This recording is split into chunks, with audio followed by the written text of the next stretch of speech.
I'd like to call the February 6, 2024 meeting of the Buncombe County Commission to order. Thank you all for being with us this evening.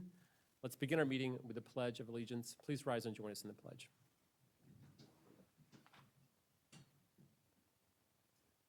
Pledge allegiance to the flag of the United States of America and to the republic for which it stands, one nation, under God, indivisible, with liberty and justice for all.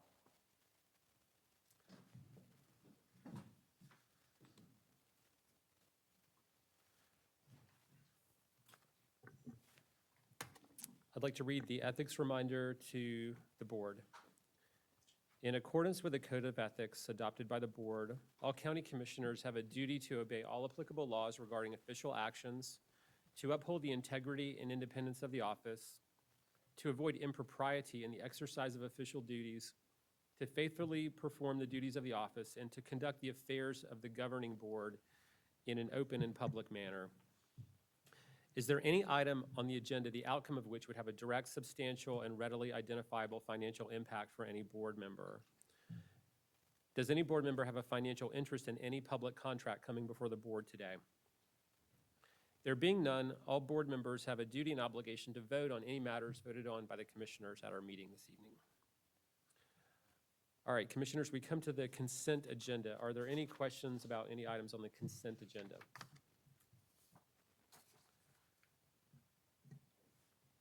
Do any members of the public have any questions about any items on the consent agenda? All right. Commissioners, on the regular agenda for the meeting, we are going to need to remove the incentive program related to short-term rentals and as some of the staff are not going to be able to be present for the meeting. So we're going to have to put that off to a future meeting. Is there a motion to approve the agenda minus that item? So moved.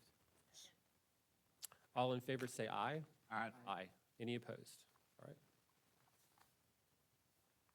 All right.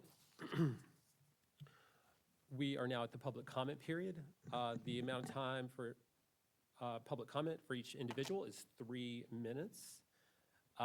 When there's about 30 seconds left in your time, there'll be an orange light that is illuminated, and when the 3 minutes is up, there'll be a red light and there'll be a buzzer. And we do ask that folks discontinue your comments after the 3 minutes because we want to give everyone the same amount of time. There's a list of folks that have signed up that wish to speak during public comment. I'm going to go through the list. And once I get through the list of folks that have signed up, if there are additional people who want to speak during public comment, there'll be that opportunity then. So anybody who wants to speak during public comment will have an opportunity to do so. And I apologize in advance if I mispronounce anyone's name that signed up. All right, the first person is Randall Blankenship, I believe. Okay, but do you want to speak after Chip? Yeah. Okay, all right, Chip Craig.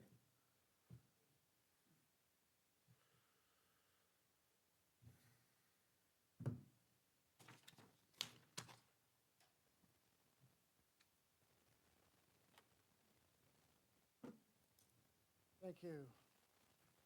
Thank you.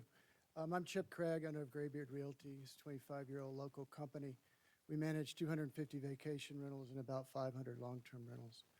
Like everyone in this room, I care deeply about affordable housing. But I hate to see the county spending money on initiatives that will, 1, not help affordable housing, 2, waste taxpayer money, and 3, hurt the local economy. I'll go ahead and speak to the voucher program, even though you took it off the agenda. You were considering spending up to $400,000 on a voucher program to convert short-term rentals to long-term rentals. That's crazy. After the huge surge in demand for short-term rentals during the pandemic, the market is correcting itself and returning to normal. Short-term rentals are already converting to long-terms. Why waste taxpayer money rewarding people that are already converting to these long-term rentals? This is a smokescreen. Let's do something that really helps with affordable housing. You're also considering banning short-term rentals in the county. Everyone here knows that this will not help affordable housing. Look at Asheville's ban from 2018. The county will spend hundreds of thousands of dollars in legal fees and enforcement staff, and will not help with any affordable housing. Why not put the money into things that will help affordable housing? Examples like better staffing of the planning department to get permits approved quicker, or put the money towards infrastructure expansion. What's the rush? Have you studied the impact on our local economy and tax collection if you ban STRs? The average length of a short-term rental is 7 years. Over time, we will have fewer and fewer short-term rentals. My business, Graybeard Realty, will have a small impact from the ban, but we are in 7 counties. We will move our business and the tourist dollars to the surrounding counties. Tourism is already flat. Ironically, in your budget presentation, you included a flyer, and it says, 2024 Asheville tourism is off to the slowest start in 3 years. Asheville businesses feel the pain of tourism decline. This is before you ban short-term rentals. It is crucial to slow down and make your decision based on data and facts. Using STRs as a scapegoat for the lack of affordable housing without supporting data is not a viable approach. Let's unite and develop a comprehensive, data-driven plan to address the issues of affordable housing. Thank you.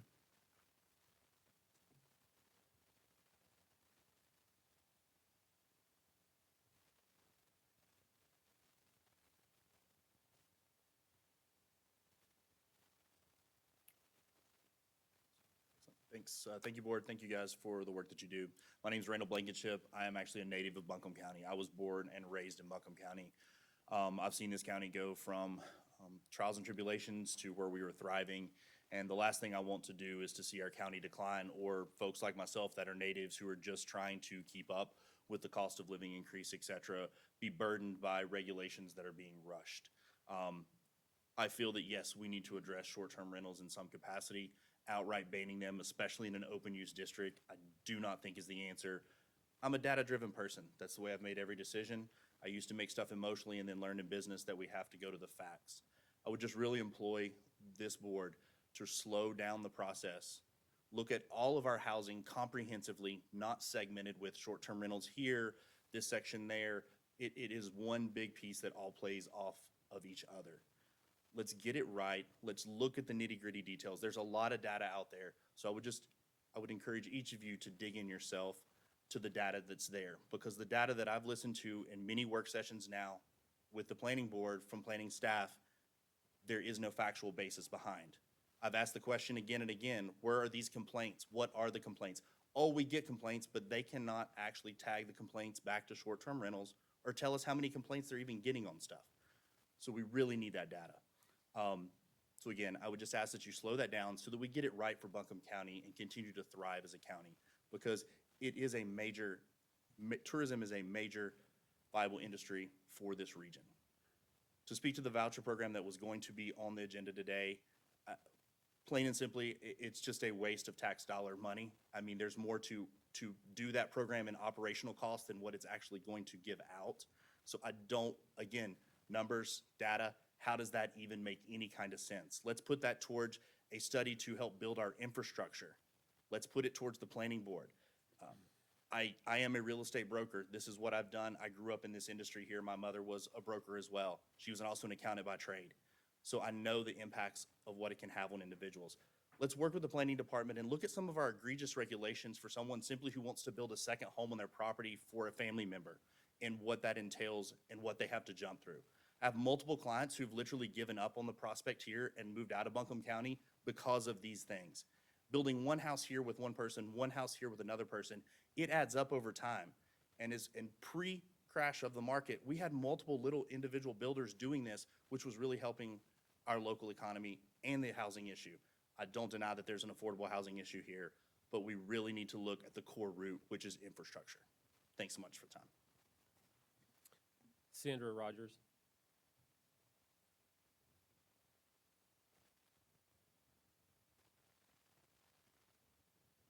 Hi, I'm Sandra Rogers. I'm a lifelong resident of Buncombe County, been here over 50 years. The property that we use for short-term rentals is a family-owned property. In order to maintain that property, we use it for short-term rentals. We tried long-term rentals. Long-term renters destroyed the property. We had to unlimited amount of repairs. It has been short-term rental for over 30 years. So for you to tell us now, when we're in open use, that you're going to take that right away from us is overstepping your boundary. We don't need you to tell us how to manage our property. What we need you to do is help the infrastructure around. This has nothing to do with affordable housing. We have earned and built this property and made it successful, and you have no rights to take that from us. Okay. Thanks, Sandra. Julie Nelson.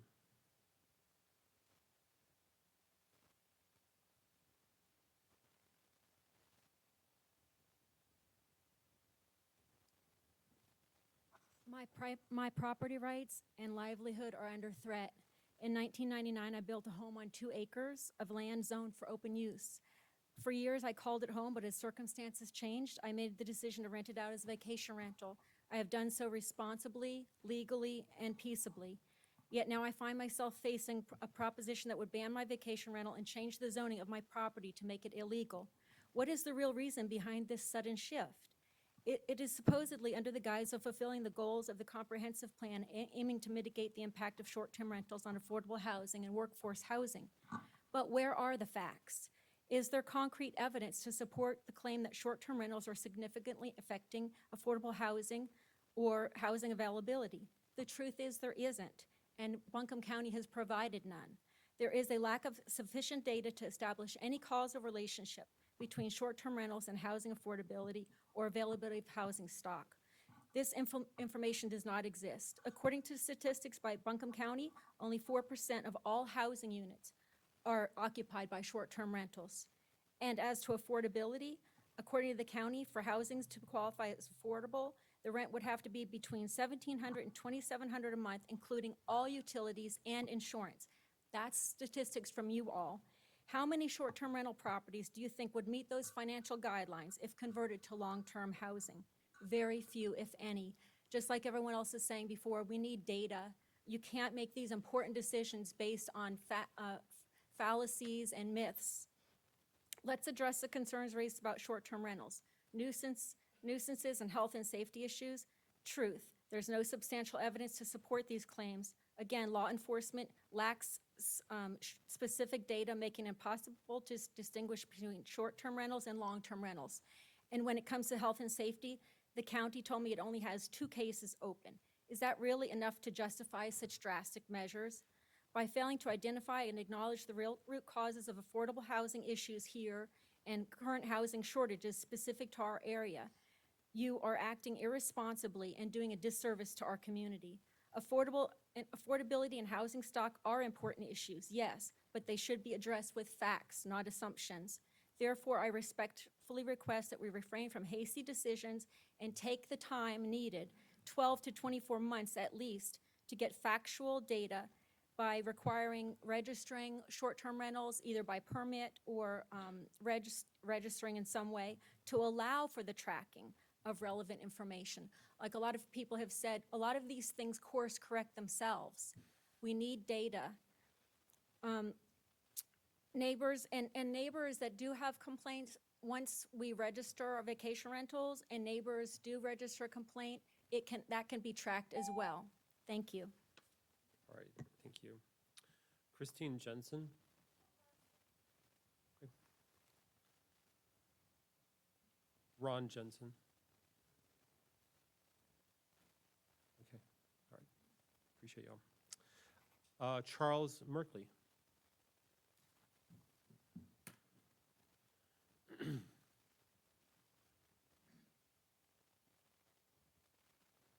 Good afternoon, Honorable Mayor, fellow members. I'll change the subject a little bit. I'm Charles Merkley with FCC Environmental Services. I just want to introduce the company and the name to everyone. We're looking forward to the ongoing processes we're having with the staff.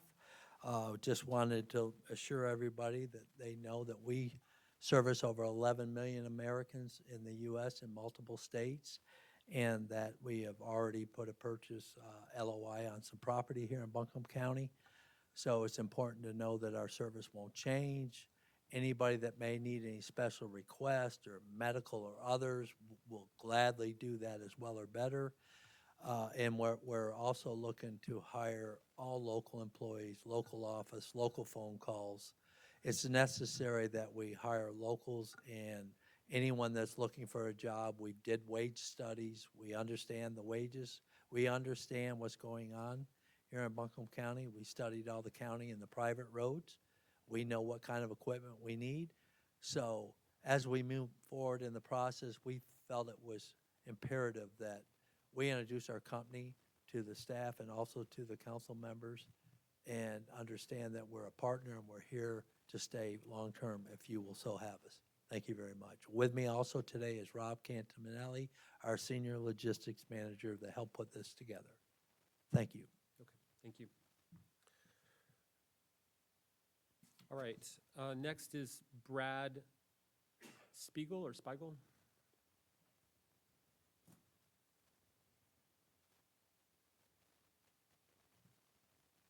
Good evening. Different topic. So I'm here representing the Outdoor Recreation Legacy Grant Program for the Deer Review project, and in support, complete support for you all to vote to continue supporting this project. I'm representing Mountain BizWorks and the Made by Mountains partnership, and we are really building a outdoor recreation kind of ecosystem across Western North Carolina through the Made by Mountains.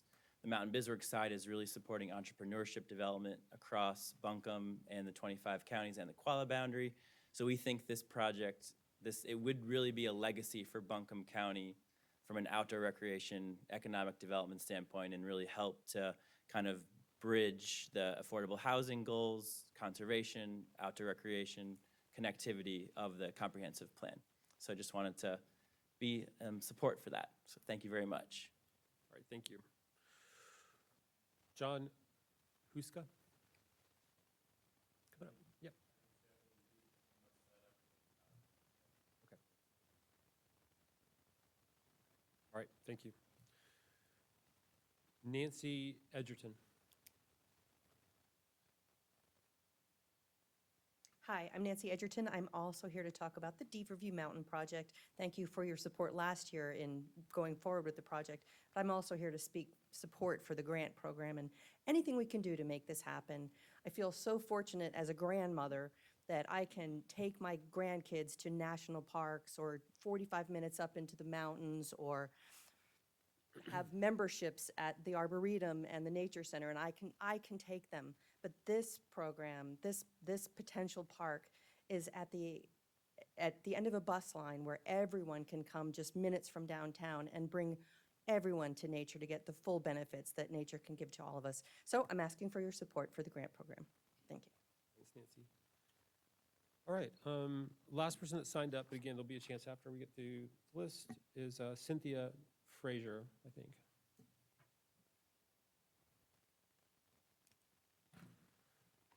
Hello, I'm Cynthia Frazier. I have lived in Buncombe County most of my life. My children were born and raised here. I own a property that is almost 2 acres. My daughter and son-in-law have a property in the county that is almost 2 acres. A friend of mine that is here with me today has a property in the county that is almost 2 acres. Only one of these is open use. The others are RS3, residential 3 per acre.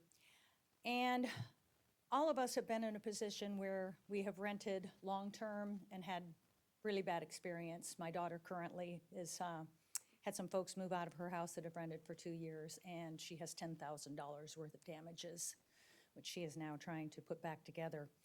And they are considering going to short-term rentals because in the short-term rental market, there doesn't seem to be that kind of issue with people destroying properties at the rate that the long-term renters do, unfortunately.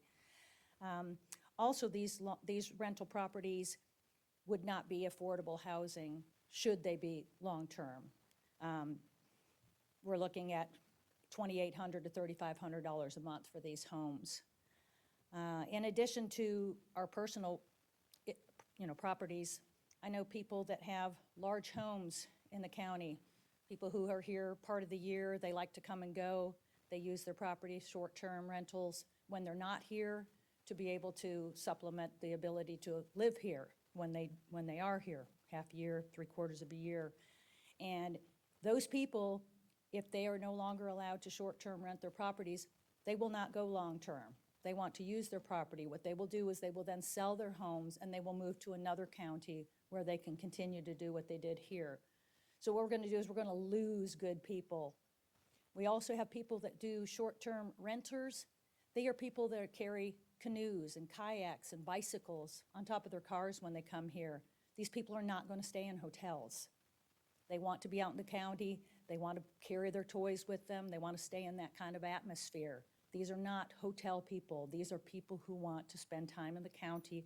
Therefore, they want that type of rental property when they come here. They give a lot of money to the county and to the city. Thank you. All right, thank you. Thank you very much. Are there other folks here who would like to speak during public comment? I understand that there's also some people in the overflow room that would like to do public comment. Okay, and we'll take this lady who just raised her hand first, and then we can go to the folks in the other room as well. Yeah, come on up.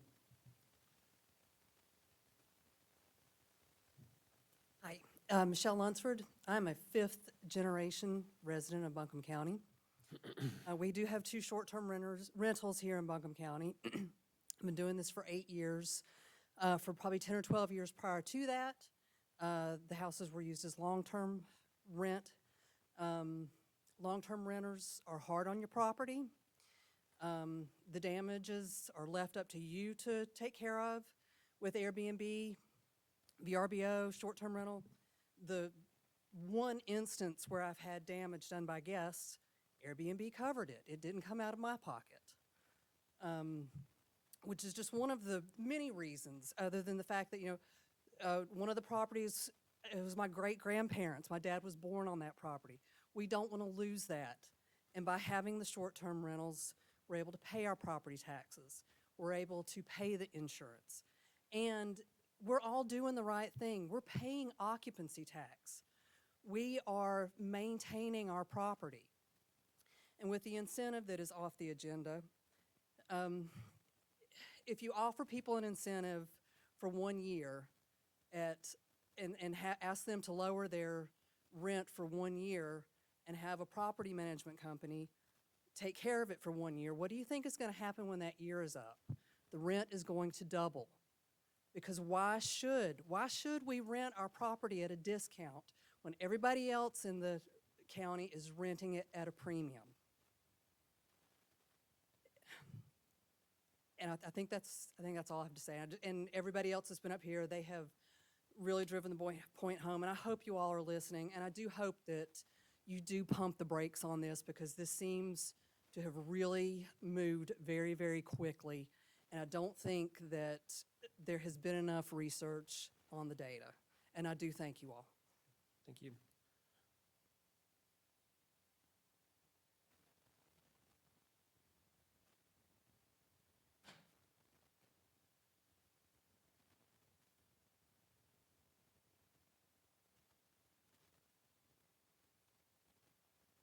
Hey there, thank you guys for hearing me. My name's Brian Bishop, and I've lived here 22 years. I'm a real estate agent. I've got a couple of short-term rentals, so I'm very involved in this. And I just had a couple of thoughts, some things to propose to you guys to mull over as you're making your decision. First of all, one of the things that I've heard discussed quite a bit is that short-term rentals drive up prices in markets where they exist. And I would say that may or may not be true here. And the reason is because if you've lived in Asheville for any length of time, we're a bit of an anomaly. If you were here during the real estate crash 08, 09, what you saw in Asheville was not necessarily what happened in the rest of the country. So as we hear about studies from other areas, other cities, other parts of the country, I would say those may or may not apply to us. And so it's one of the things I think is very valuable from folks that have commented, is that it does, I think because we're so unique, it definitely would bode well for our area to take some time to really study us. Don't study the rest of the country, study us. Because if you, as you see, the rest of the country wants to move here, right? And every time you go to the grocery store or the gas station, you meet somebody from New York or from California or from Florida, because everybody wants to come here. It's because we're different, and we want to keep it that way, right? And the other thing I would just encourage you to do, I've got a large family. I've got 5 children. And I would, if I didn't live here, I'd love to visit here. It's a beautiful place. There's a lot of things to do. It's a great place for families.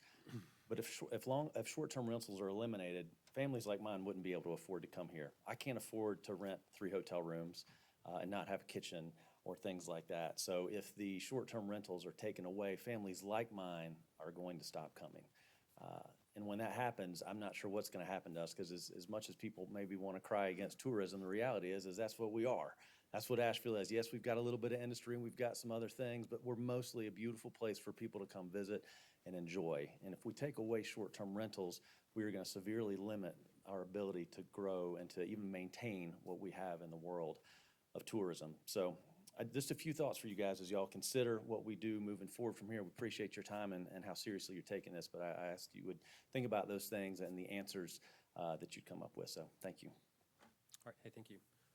All right.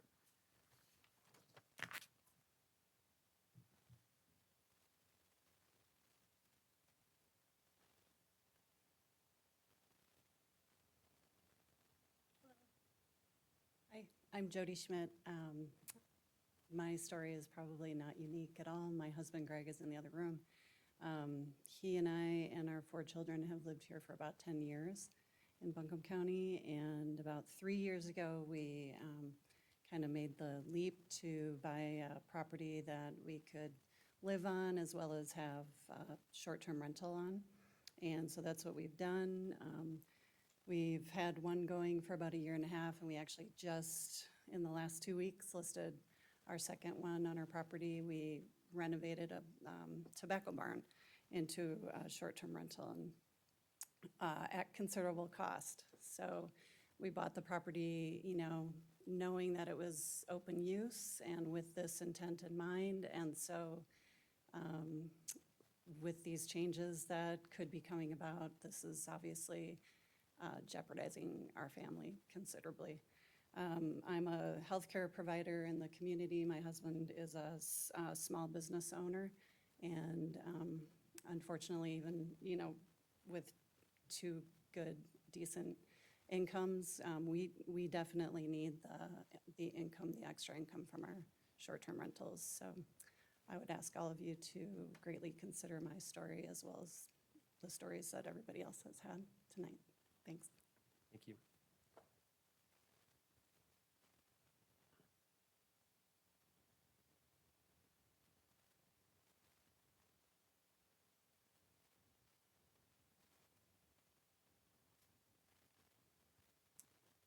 Good afternoon.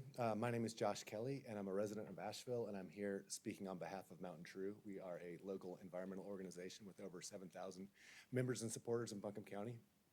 I'm here to speak in favor of the county accepting title to the Beaverview Mountain property. And for those of you in the audience who might not be familiar with the property, it's a 345-acre property that's highly visible from Leicester and Asheville. It forms the backdrop for the Irwin communities and West Asheville communities, and is an island, an oasis of wonderful forest and natural areas very close to town. And there's been great work done by the Southern Appalachian Highlands Conservancy, the state of North Carolina, to commit tremendous amounts of funds and effort to securing this property.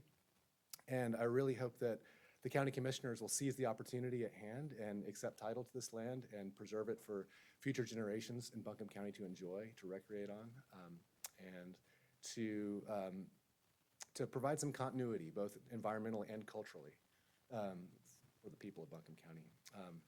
Just on a final note, speaking on behalf of myself in relation to the short-term rental debate tonight, I personally still believe in supply and demand. I think that if there can be things that can be done to increase the supply of long-term rentals, that it will reduce demand and prices will go down. And I think part of that demand is, unfortunately, short-term rentals. So something to limit short-term rentals, I think, could really be helpful. Last time I checked, there were over 900 Airbnbs in Buncombe County, and that's just one of the many short-term rental platforms out there. It's a delicate issue and people's livelihoods are at stake, but I do think limiting short-term rentals could really help county residents, which are, I think, who we should be most concerned about. Thank you very much. Hey, all right. Hey, I'm going to ask everyone to not comment on people's comments when they speak, if they agree or disagree. We just want everyone to have a chance to speak. And so I'd ask folks to respect that. Thank you.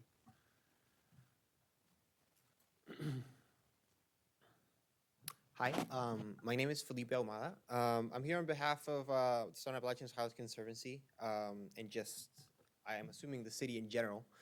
I'm here to speak about Deep Review Mountain, and I'm just here in support of it. I'm an economics student at UNCA. Over the summer, I was lucky enough to be given a research fellowship, and I worked closely with a lot of outdoor recreation organizations all over the county. And in my research, I was able to determine that the one thing that is keeping people away from enjoying all these awesome spaces is the distance that it takes to get to outdoor recreation, and specifically in Asheville. It's super hard for people that don't have access to a vehicle to go hiking or go getting the river. So, and there's a great lack of accessible outdoor spaces in Asheville and in Macomb County for people that don't have reliable transportation. They just cannot go, hop on a bus and just go to Carrier Park or go to the Parkway, you know? That's why I'm here in support of Deep Review Mountain, because Deep Review Mountain, it's so close to one of the few bus stops that would be, it would make it so that other people can just hop on a bus, get to Deep Review Mountain. I don't see why the city would not support. This is a great initiative. It will help everyone enjoy the benefits of being outside, the health benefits of the outdoors, doing exercise. It's also a great view of the city. It's an awesome oasis in the middle of town. It's in West Asheville. Everyone can enjoy it. It's not just for those that don't have access to it, that don't regularly have access to it. But this is more of a general push for the county to, you know, allow those that don't have general access to all these places to, you know, be able to go and reap the benefits of being outside. So yeah, I fully support this. This is a super awesome initiative. Southern Appalachian Highlands Conservancy has been doing a lot of work. It's great. I've been lucky enough to be given the opportunity to go out there and just look at the city from another perspective and just look at where it is and how many people it can help. It would be just an awesome thing for the city to support and just let everyone that doesn't really have the opportunity to just go in and enjoy it. So yeah.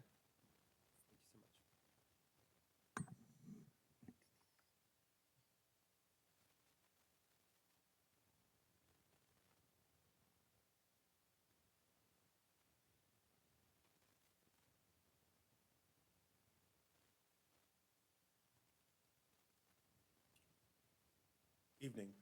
Thank you for the opportunity to speak.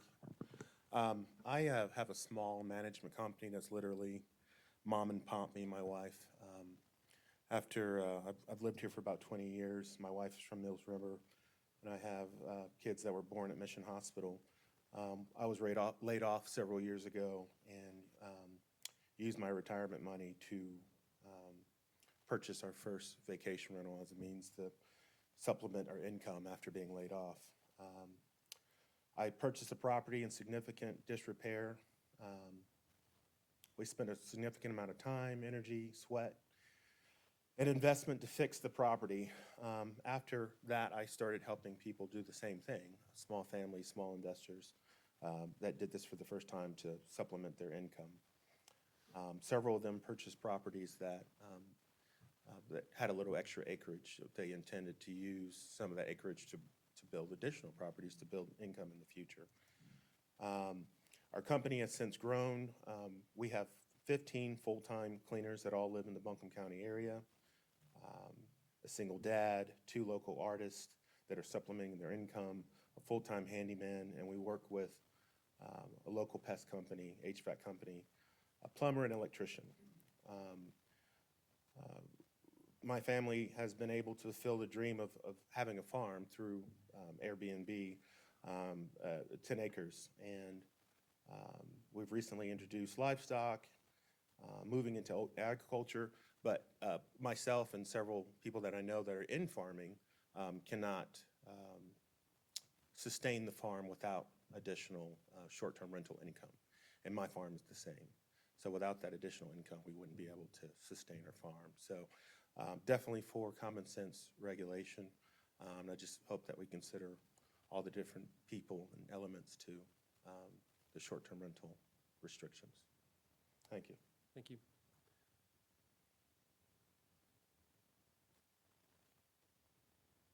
Do you want to speak? Let's let the folks in the overflow, and I'll come back to you. Okay, all right. Hey, overflow folks are finished, so you're free to come up.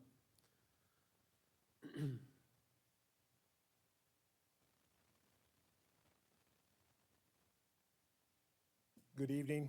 I'm Myron Gottfried. I'm a long-term resident of Buncombe County. Moved here in 1977. Gratefully, have loved being here. I'm also a vacation rental owner. I've been doing vacation rentals in Buncombe County for almost 20 years. And it's a significant part of what we do at the farm.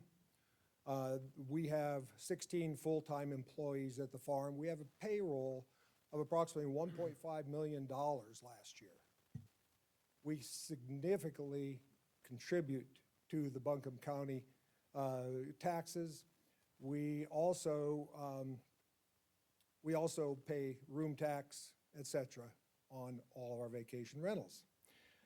The reason I stood up to speak, because everybody has pretty much said the same thing, but I did want to stand up to speak because something came up about supply and demand.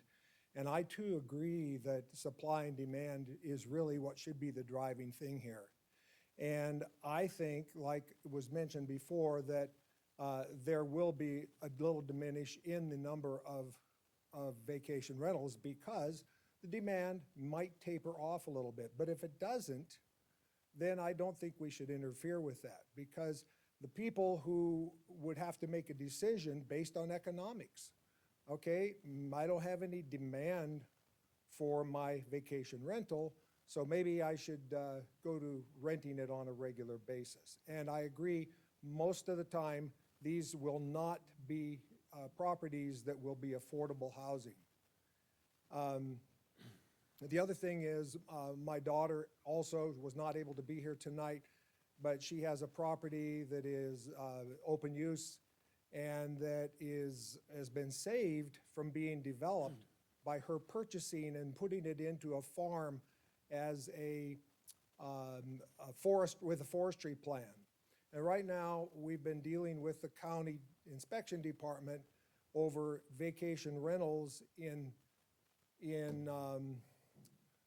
what do you call, very primitive structures. And so we've been in a process of trying to work through with the system, and it's been quite a challenge. I think that there are some things that should be taken care of very quickly.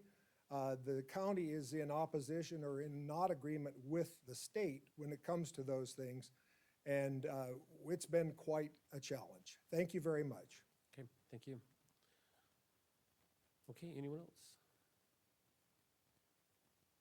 All right, well, I want to say thanks to everyone who came out to share their perspective on all these different issues. And as we mentioned earlier, the voucher incentive concept is not going to be on the agenda tonight. Some of the staff who are going to be, who have worked on the development of that could not be here tonight. So it'll be taken up at another time, as well as the kind of larger draft STR policy that's been getting discussed at the planning board level at some point, may come to the commission. So there'll be a lot of time for continued discussion around these important issues. Just one item I did just want to clarify. There's a lot of, it's a complex issue, a lot of details, but the draft ordinance being considered at the planning board level would allow all existing STRs in Buncombe County to continue operating. So there's a grandfathering provision for all existing STRs. Some folks, I just want to make sure that's understood. All right, but thanks everyone for coming out this evening. Next item on the agenda, under good news, is the, and folks are not, you're certainly not required to stay. If you want to stay for the rest of the meeting, you're welcome to, but if you wish to depart, that's fine too. Next item is the Distinguished Budget Presentation Award, and John Hudson will present this item. Thank you. So for the 28th consecutive year, the Buncombe County Budget Office has been awarded the Government Finance Officers Association Distinguished Budget Presentation Award. This year's document, just shy of 500 pages, illustrates not only the hard work of my 4 analysts, coordinated by analyst Heather Holsey, but is not possible without the support of county management, over 100 directors and budget partners across the organization, and the Board of Commissioners. This document in its entirety can be found on our website on the budget section of buncombecounty.org. Thank you. Commissioners, I would want to say thank you to the budget team. They make it look easy, but it is a lot of hard work that goes into putting together a document that is policy-driven and helps us to make our decisions as we go into each fiscal year. So thanks to the budget team for the work that they do. Congratulations, great job, appreciate it. All right. The next item under presentations is the Food Waste Reduction Month Proclamation.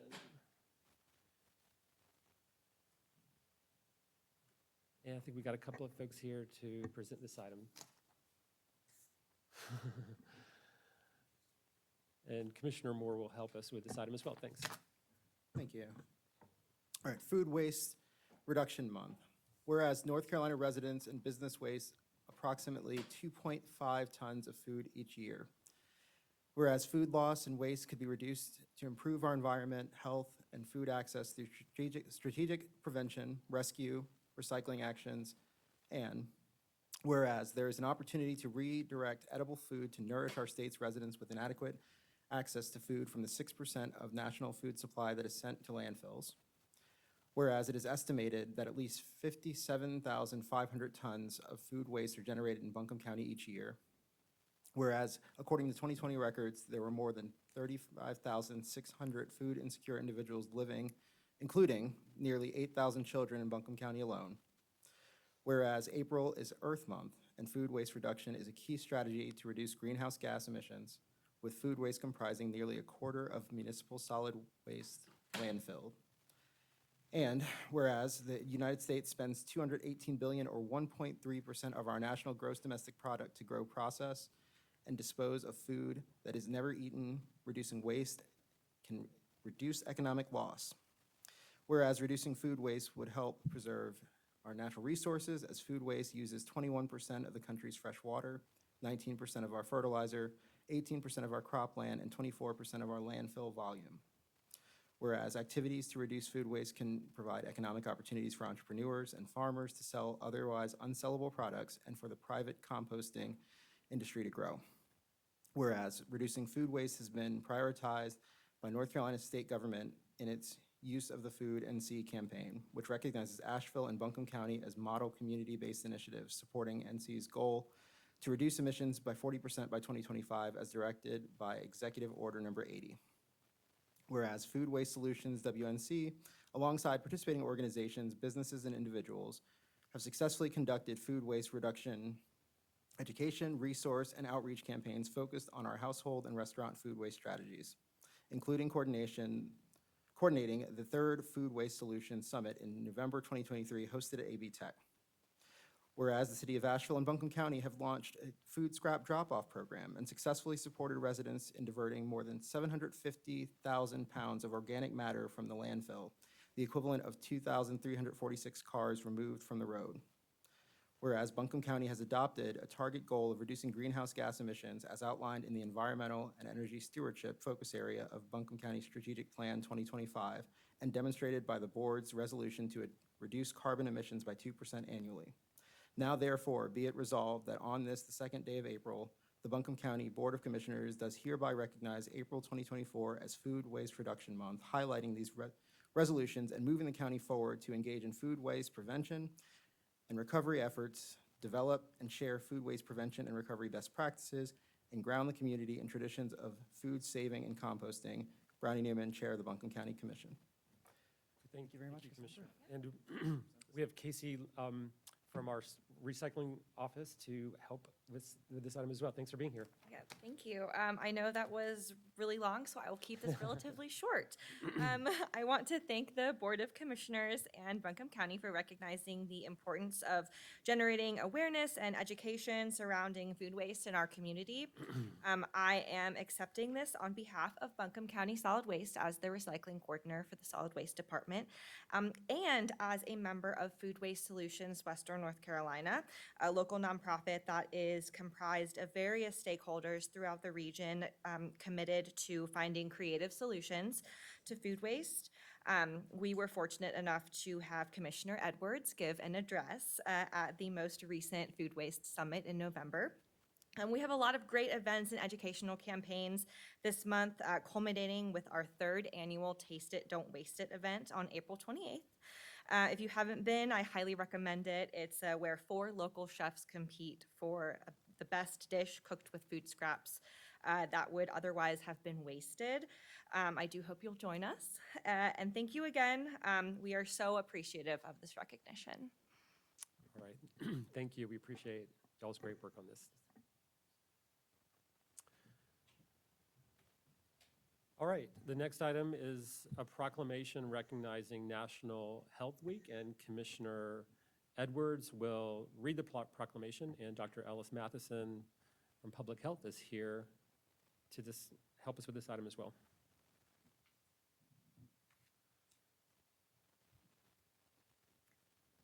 It's a proclamation for National Public Health Week, April 1st to 8th, 2024. Whereas National Public Health Week is observed the week of April 1st, 2024, under the theme Protecting, Connecting, and Thriving, we are all public health. And whereas this occasion serves to recognize public health's pivotal role in enhancing the health of the United States population and striving for health equity. Whereas the persistent COVID-19 pandemic underscores the imperative for a resilient public health infrastructure, comprehensive support for healthcare workers, adherence to preventive measures, and concerted efforts to mitigate health disparities.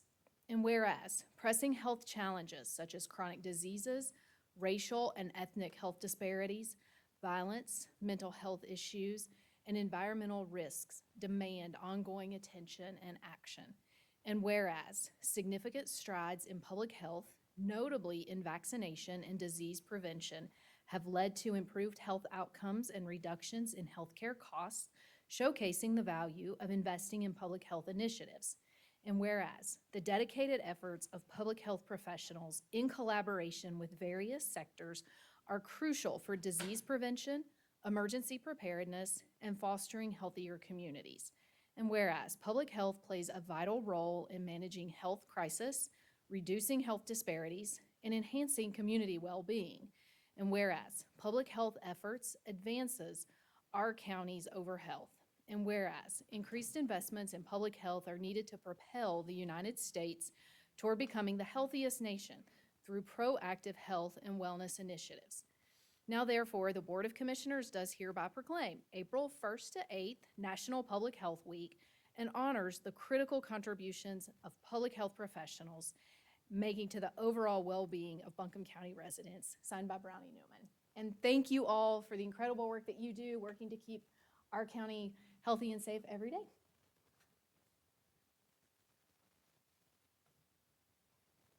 Thank you, commissioners, for taking time to recognize the value of public health and the work being done to ensure everyone has the opportunity for whole person health and safety in our community.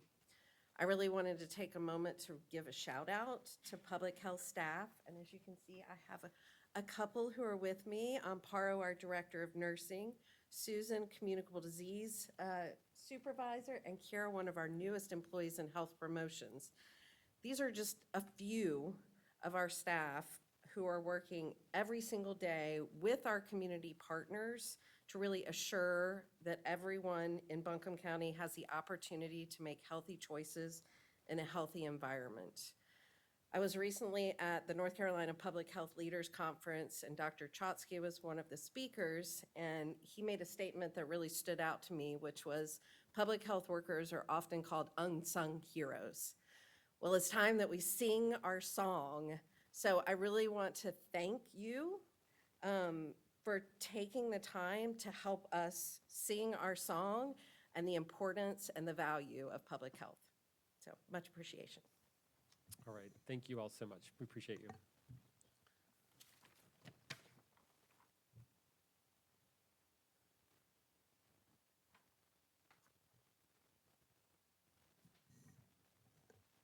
All right, commissioners, the next item on the agenda is a presentation from the Board of Adjustments. And Andy Ball, the Chair of the Board of Adjustments, is here to share some updates. Thanks for being here. Thank you, Mr. Chairman, Commissioners. Happy to be here. Good to see you. We have a presentation coming up on the dais there as well. My name is Andy Ball. I'm a full-time real estate broker and Town and Mountain Realty here in town. And before my time in Asheville, I served on the Boone Board of Adjustment, and then I was council member and as mayor there. So that's about 7 years of hearing these types of cases. That wasn't enough for me, so I decided to try it again here. And this is my second term on the board. The first slide here talks about our regular members. We, of course, are a quasi-judicial body, consisting of 7 regular members and 7 alternates. We do want to thank y'all for your work, your partnership in hearing new applicants for this board in the past couple of months. We've just now constituted an entirely full board for the first time in several months, with all alternates and regular membership filled, which is very helpful as staff works through availability and who can hear what case. Of course, we hear applications for special use permits, special use permit modifications, variances, and administrative review decisions as well. Moving to activities and accomplishments, we mostly hear apartment projects, some mixed use lately, but 16 total recently, and that's 3,633 units. A commercial warehouse expansion, quite a large one in south of town.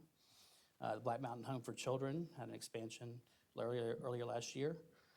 We've also addressed senior housing needs and, of course, heard applications from partnership in our housing programs through Mountain Housing Opportunities and through Habitat for Humanity. Habitat has a case for us this month coming up here.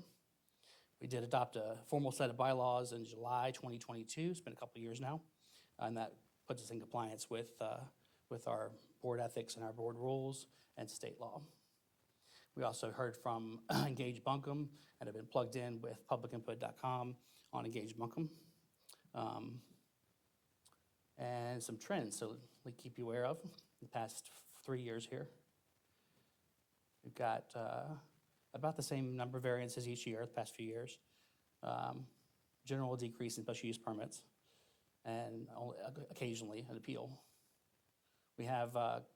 We meet on the second Wednesday of each month from noon to 4 p.m. with a hard stop out of respect for applicants and out of respect for board members and staff. We hear about 3 or 4 cases per month. We try to get through that number. We've got 8 cases currently awaiting hearing, so we kind of worked with staff a little bit this month to create a special meeting later on in the month. We've got one on the 10th and on the 17th coming up to address all those cases. Of course, it'll fluctuate based on market conditions, what the market's doing, and of course, multifamily will continue to be a focus here. Open any questions, comments, thoughts? We really appreciate your partnership on this keyboard. And of course, Commissioner Moore's leadership prior to mine. Well, thank you for the work that you do. I know that's not easy, and it's certainly one of those boards that puts in the extra hours for our community, and to highlight for our community, y'all do this for free. So thank you for your continued diligent service there. Likewise to y'all. And I would just ask, thank you for your service. And is there anything that you're seeing that you think we should be aware of? Kind of, are you? We're working any with trends? staff, I think, on some individual recommendations. We see a lot of requests for height variances. We see a lot of requests for setback variances. Those are typical, but the height variances are getting quite a bit more of an ask than they used to be, a few feet to now a couple dozen feet. And that's a function of how you calculate the roof height and everything else. So there's a couple of issues like that in the weeds that we can get through staff to you all to address. And of course, with our new members, we want to make sure we have Board of Commissioner support to get some school of government classes for them as well to train them up. Thank you all. All right. Thank you. Thanks, Andy. Appreciate all of you. Thanks. Okay, Commissioners, we have 2 public hearings. The first item is consideration of a recovery housing grant application. We've got several folks here to share some information with us about the application, so thanks for Yes, being if here. need be. I'm Victoria Reichard, Behavioral Health Manager, and thankful to be in front of you all today to talk about this opportunity. I have Reverend Scott Rogers with ABCCM and Paul Moon with Land of Sky, and so we'll talk a little bit more about what their roles are. And so what I'll be doing is just going over kind of just some highlights about the program, our input from public input, as well as some of the elements within the application, and then also our request to hold a public hearing and to consider approving our resolution to submit the application. And so just a reminder, this is a community development block grant. It is being administered through North Carolina Commerce. We have the opportunity to submit up to $1 million application. And again, this was brought to us for consideration from Land of Sky. They had been in conversations with NC Commerce and thought that this could be a really good opportunity to bring more housing in our community. Part of the requirements with NC Commerce is that this project would be of 30 months in length. They want to focus on the Appalachian region, your low to moderate income folks that are in recovery from substance use. And this is a competitive application, and we are inching on the deadline on April 12th, and expect to hear a response on or before May 8th. So it seems like a pretty quick turnaround. We've completed some of the requirements of holding a public hearing on March 7th. We've updated our citizen participation plan. We have received some public comment about the activities, and we have a drafted application as posted on our website. So again, today we look to have a second public hearing, and again, consider adopting the resolution to submit the application. And so some of our feedback, we were able to focus on our health and housing professionals, so people that are working in the substance use recovery field, to kind of get input. And some of those themes were around supporting women and mothers. We have seen an increase of mothers and women needing support, being even unhoused. And it's a complicated, process when you're about to have a child and trying to figure out all the things that's needed. Having those wraparound support, so peer support specialists, employment support is something that's important to help people reach that independence. There was some feedback of not preferring a non-religious affiliation or perceived affiliation. And I want to just acknowledge that ABCCM has, and we have actually even talked with some previous participants, that is not something that's being pushed or a requirement to participate. It's really that they have the backing of several local, well, more than several, a large number of churches supporting the work that they are doing. And then affordability. We really want folks, there are lots of recovery housing in our community, but the folks that need the most access usually have no current income or very minimal income. So we want to continue to support that. There was conversations about NCAR certification, which is the North Carolina Association of Recovery Residences, that was something of interest. And I think that our community, our state could really benefit by having a standard for recovery housing. And then there was also some comments about wanting to make sure some smaller organizations that don't have access to some of that capital, those resources, that funds can go towards that. So as we received this community feedback, we needed to balance, the requirements of that grant and the expectations of NC Commerce, as well as even the capacity of the county, what we would be able to support, and then the tight timeline. So we had really 3 months from notice to application submitting, which, as you all know, it gets eaten up really quickly. But I think we were able to look at some of these other considerations on how this project can help incorporate the women that are homeless or at risk of homelessness, really incorporating these wraparound supports. ABCCM with Transformation Village has a partnership with AB Tech, and really doing some exciting things. I mean, just seeing at their site, seeing a construction place where, you know, the toilet is, and getting the hands-on, the sewing, and really getting some hands-on experience on the campus. Also, Land of Sky is leveraging the Appalachian Regional Commission strategies and initiatives, so that aligned very well.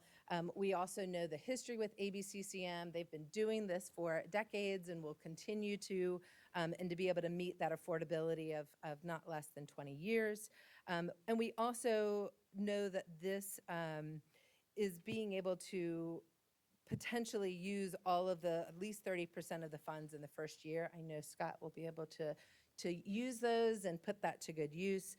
And as well as there's a lot of collaboration between various partners in our community that made the proposed activity with ABCCM to provide new construction at their Transformation Village site at 30 Olin Haven Way in Asheville, North Carolina. And this will support the construction of a 4-story, 64-unit building with 32 units dedicated to women and mothers with children in recovery for substance use. So this really adds a large expansion in our number of beds available. Part with that project is even just providing housing opportunities for women that are not maybe in recovery from substance use. So again, a significant increase in the number of beds in our community. We've got those wraparound supports. We also have some success with our social services and using Transformation Villages for some of our women and mothers that are involved, or well, actually just mothers, for Child Protective Services, seeing some good outcomes for that with reunification. Also, ABCCM has pretty extensive experience with federal grants. They understand HUD and all of the rules that go along with this process. And their project is shovel-ready. So they have site plans, a utility infrastructure is already in place. It is now time to build and raise the walls and the roof. And one correction from what was posted is that the housing is free for residents for at least 90 days. There are some beds that have contracts with our local LME MCO or with local DSS that then those women can be there at no cost. But if someone is not maybe associated with a program that's providing funding, at least those first 90 days are at no cost. That gives them the opportunity to work on any education skills and work on employment. And so with this project, what we're looking at, some of the project team members is I would support on the county side and making sure that our processes are being followed and making sure that we're coordinating with relevant departments. Mary Roderick and Paul Moon from Land of Sky would administer the CDBG funds, ensure the project compliance, and work with ABCCM, and then Reverend Scott Rogers will help oversee that coordination of the project and the management of that operation. And so with what we're able to apply for the grant for up to $1 million, we're proposing that a majority of this will go towards the new construction. There would be some funds set aside for that administration, the reporting for CDBG grant, and all of those things. And ABCCM has already been in the process of planning for a capital campaign to raise funds. And so that is something that will continue to happen. And this is really allowing us to give that impetus, right? That this is happening, we can support this, but we'll get the rest of the funds to create this 64-unit building. And so at this time, we would ask that you all consider holding the public hearing, and then after any comments, also consideration for approving the resolution so that we may submit this application. But at this time, if you have any questions. Thank you, Victoria. This is a very exciting project, and I'm just, if Paul or Reverend Rogers would like to say anything, I'm interested. We just, Let me just add my word of thanks. Thanks for this opportunity to collaborate again on a project that can really help resolve some important needs for our homeless and certainly energizing our recovery to work ecosystem. Thank you. I would just like to thank Victoria and Buncombe County for the opportunity to partner on this grant. We know that substance use disorder is a regional issue. It doesn't end in Buncombe County.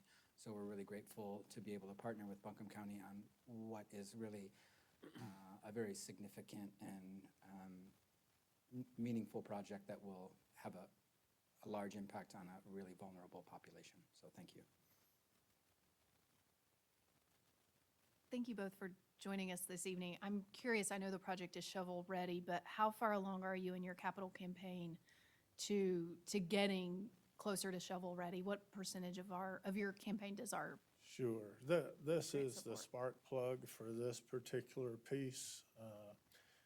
You'll probably recall that the city and Dogwood Health Trust have already gotten us way down the road on a permanent supportive housing unit, and we also are adding a 36-bed emergency shelter, which we call a safe haven unit. So, no, we will be starting the campaign May, June, because this will be the impetus for it. So thanks for asking. I'll also add my thanks there and just ask one question, or maybe this is I guess, interest in follow-up of where this goes next in terms of wraparound services. Who do people get in touch with if they wanted to coordinate or better integrate in supporting y'all in that 90-day window that we're giving people? That's a really exciting opportunity. Yeah, we've got a wonderful collaboration with over 40 agencies. So our intake worker is named Crystal, and I just blanked on her last name. Our director is Carolyn Cronin.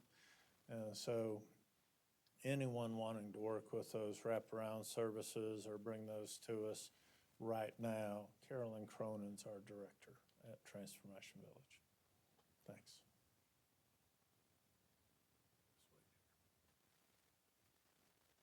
All right, any other questions? Okay, let's open the public hearing at 6:10 p.m. Are there any members of the public who wish to speak during the public hearing? All right, we'll close the public hearing at 6:11 p.m. Commissioners, any other questions, or is there a motion? Motion to approve the submission of the North Carolina RHP application. Second. All in favor say aye. Aye. Aye. Any opposed? All right, thank you so much. Thank Good you luck. all. All right, the next public hearing is consideration of a resolution on the LOBS 2024 debt issuance. Hi. Good evening, Chairman, Commissioners. Good evening, Mr. Scott. How are you? I'm good. How are you? I am Good. obviously not Miss Moore, but I'll do my best to stand in this evening. I am introducing the public hearing, as you stated, for the initial findings resolution related to issuance of our limited obligation bonds this year. Our finance director, Dustinda, regrets that she couldn't be here to continue the conversation. She did start it with you at your most recent briefing, and so I will also try to be brief in a recap. So the resolution before you and the public today covers the points that you'll see on the slide here. At a very high level, we intend to sell bonds in an amount not to exceed $81.5 million. That amount would cover capital project cost as well as the administrative cost of financing. Of that $81 million, $26 million is intended for immediate reimbursement of county operating funds related to projects that already have significant progress. The third bullet you see there speaks to some of our administrative management of the collateral related to the issuance of these bonds, and we'll give a little more detail about that in a minute. And then the final point there is key point in this resolution. We are asking you to approve and authorize county management and the finance director to initiate application to the local government commission to undertake the sale of these bonds. A quick look at the project and cost category related to this issuance. If you look at the two left categories, you'll see that school projects make up the majority of costs related to this issue. That's about $53 million of the 81.5. This is a breakdown of the 26 million I referenced for reimbursement. Again, the majority of that cost is towards school projects that are already significantly complete. And coming back to the item of collateral, I think the slide's gonna catch up in a second.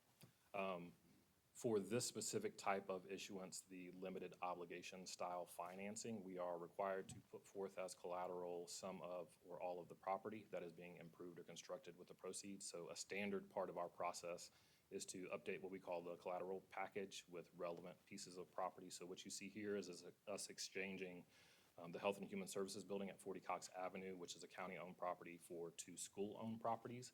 And that allows us, again, to align the collateral package more specifically with kind of that more school-weighted burden in this package. As far as next steps, the public hearing will open shortly, and then we would ask you to consider approval of that initial resolution. At your next meeting, we will come back to you with the next actions related to the limited obligation bond series. We'll also be bringing forward the initial actions related to our general obligation bond series. Okay, so we need to hold the hearing and then consider the first resolution tonight. Okay. All right, I'll open the public hearing at 6:14 PM. Are there any members of the public who wish to speak during the public hearing? I will close it at 6:15 PM.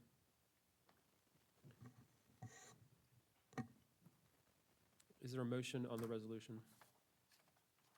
Motion to approve the resolution. All in favor, say aye. Aye. Any opposed? All right, thanks, Mason. Okay. Ms. Pinder, no items for manager's report. Terrific. All right, we have one item under old business, which is an update on the DFI's work on the Cox Avenue project. And Sarah Odio, Associate Director of DFI, is here to help us out with that. Good to see you in Western North Carolina again. Thank you for your great work at the public hearing last week at City Hall. Yes, that was exciting. But as I said then, and I'm going to say today, so many milestones ahead of us. So I'm glad that we were able to keep moving, and I'm glad that today, hopefully, we will keep moving on this. So I'm Sarah Odio, Associate Director with the Development Finance Initiative at UNC Chapel Hill School of Government.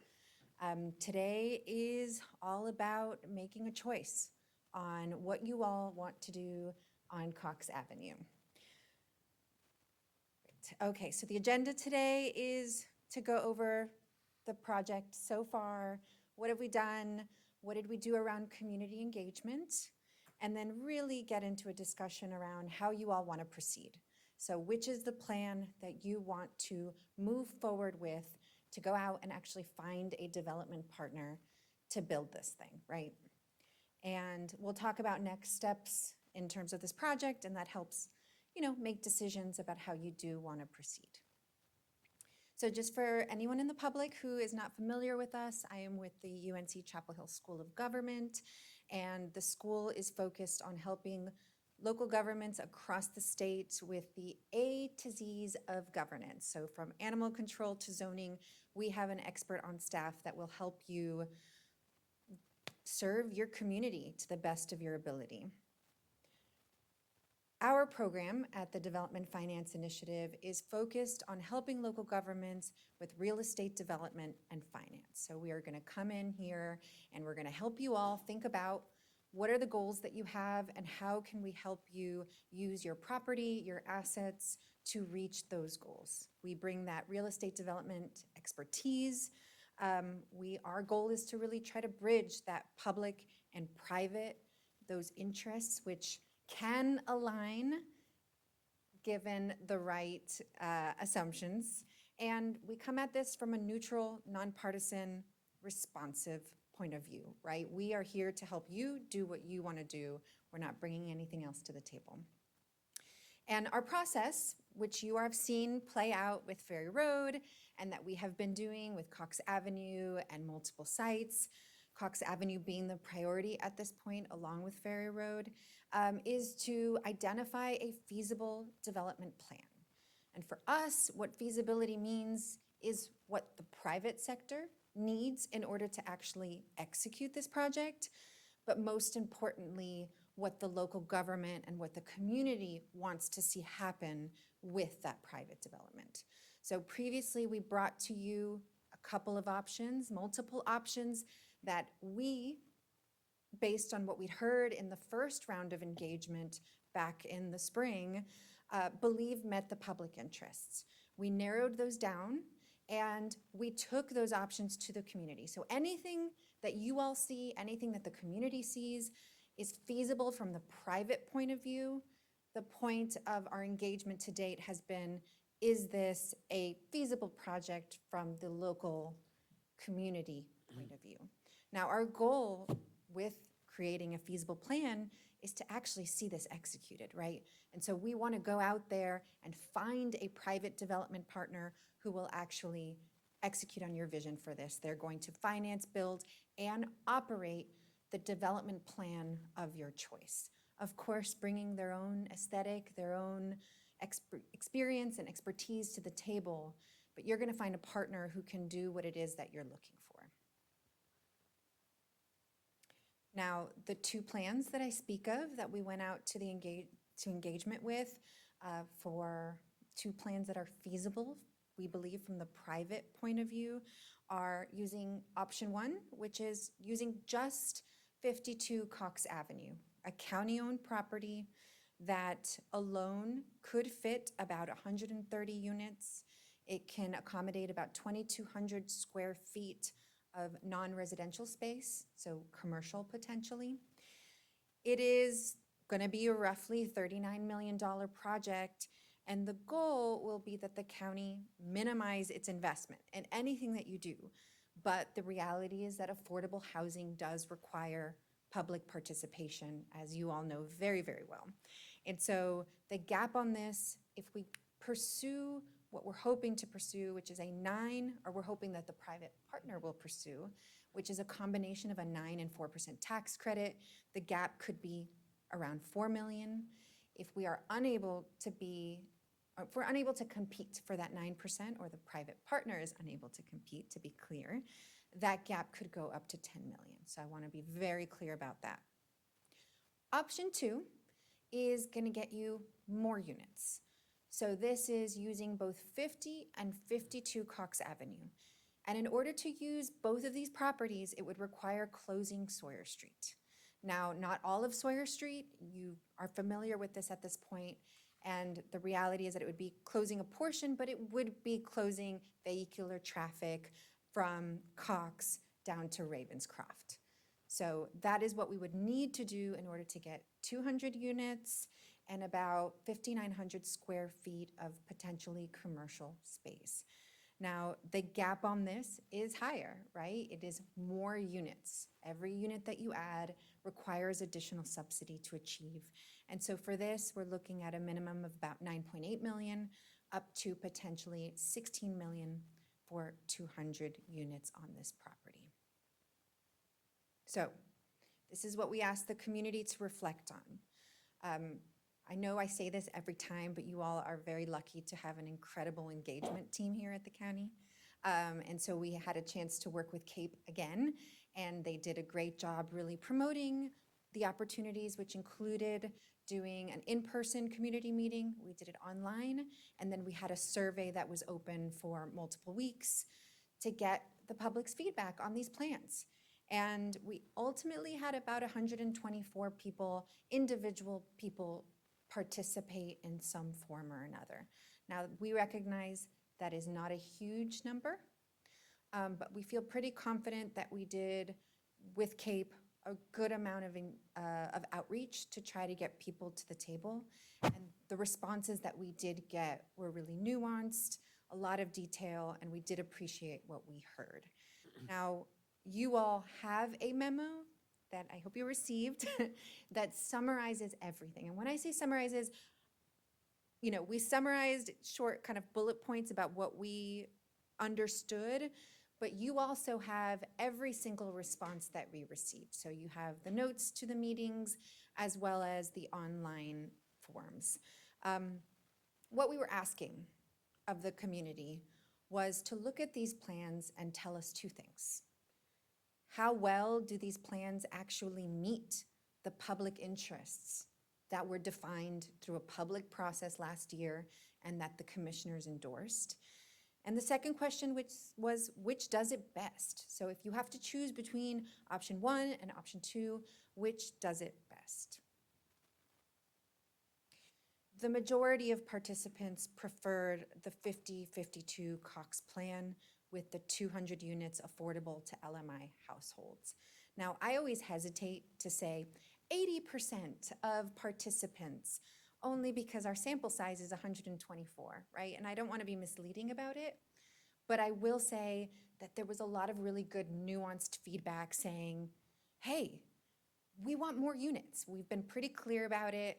We're asking in all different ways that we want more affordable housing. So let's go with the plan with more affordable housing. Now, we ask for nuance and that's what we get, which is to say, most of the conversation and the detail centered on how this actually gets executed in the end, right? As I said at the beginning of this, there's a long road ahead. You're gonna have a partner in place and there are gonna be lots of opportunities to push and pull on the elements that are critical to making this not just a big block with people living in it, right? It's about making it a big critical part of your downtown environment. And so we heard that in the meetings. There were also just differences in terms of, yes, we want 200 more units. Some people wanted to provide deeper affordability than what we showed. Some people wanted more market rate and workforce. There wasn't really a clear preference there. The pedestrian pass-through, and I'll get more into that, was really important and how that's done. There was interest and conversation around the height and the density and really the aesthetic of this building overall, which we are too early in the process to get into, right? There's still gonna be a developer who will come with their own architect, who will think about things like color and materials that are used for this building. Some people were concerned that there wasn't enough parking. That is, you know, there was about half a parking space per unit. There was concern that there wasn't enough parking. Other people were just excited that it was near the bus station. And really just, who are the businesses, right? We talk about this community space. We talk about having 6,000 square feet of community space, but who's gonna be there, right? That is critical to people getting excited about this. But I'll show you in the timeline, we're just too early at this point to say who the tenants are gonna be. But you all have the power through your development agreement to really say, this is what we wanna see here, and we're gonna be part of this conversation on an ongoing basis to make sure you're finding the right partner here. Now, 50-52 requires closing Sawyer Street. There was general support, again, devil's in the details, right? And it was dependent on how that pedestrian access is executed and maintained.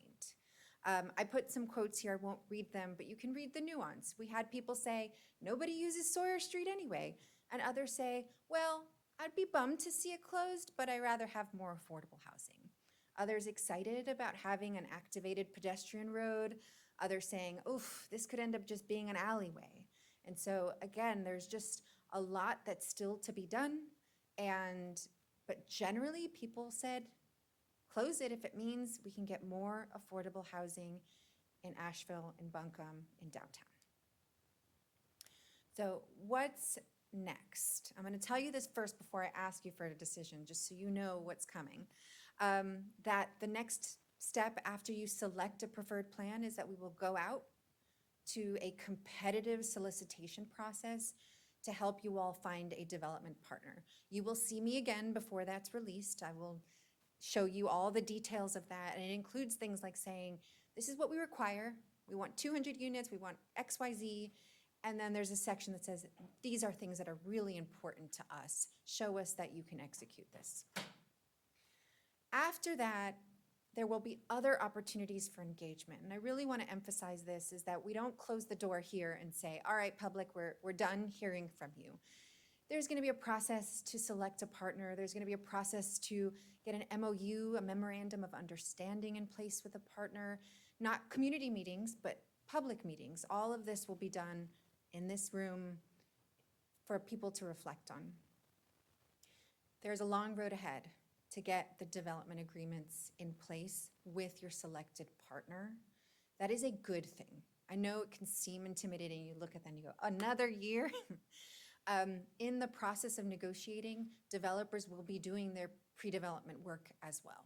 So after you get that MOU memorandum in place, they are expected to be out there spending money, moving forward, but that agreement is what's going to ensure that they do what they say they're going to do, and that you all do what you say you're going to do, right?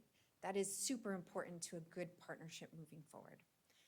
And then only in 2026, right? There's also a low-income housing tax credit application cycle. There's a lot happening here in the middle of all of this. We hope that once there's a development agreement in 2025, they would apply for the tax credits. But in 2026, that is when we'll see construction beginning.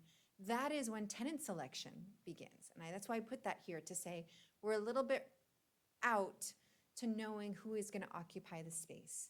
But there's going to be a lot of conversations before that. So I'm going to pause here, and I'm going to ask you all, do you have a preferred plan? All right. Sarah, great presentation. Thank you so much for teeing it up. Yeah.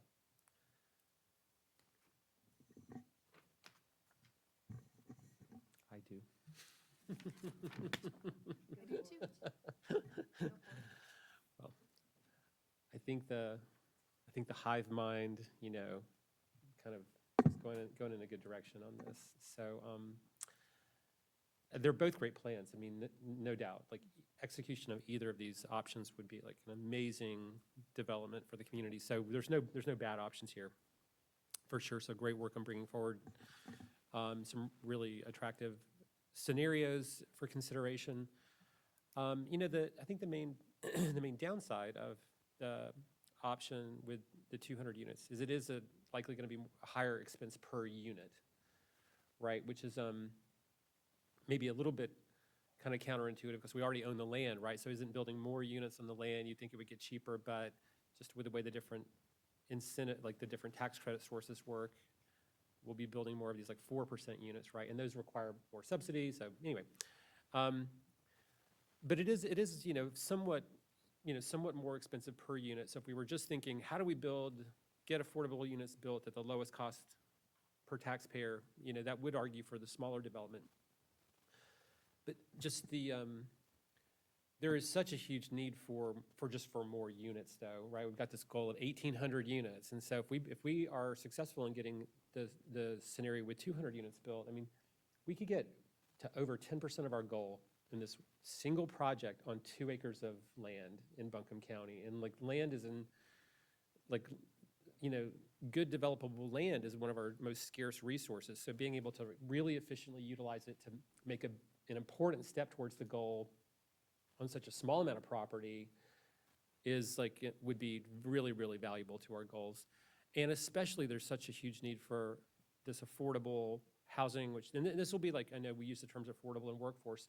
It will be mostly people who work in our community, work in downtown, that will live in this development, who can walk to work, literally walk across the street to transit stations. So it is just such a great location. I think there's a great argument for maximizing the efficient use of that property. So for all those reasons, I'm in agreement with the sentiments at the public forum.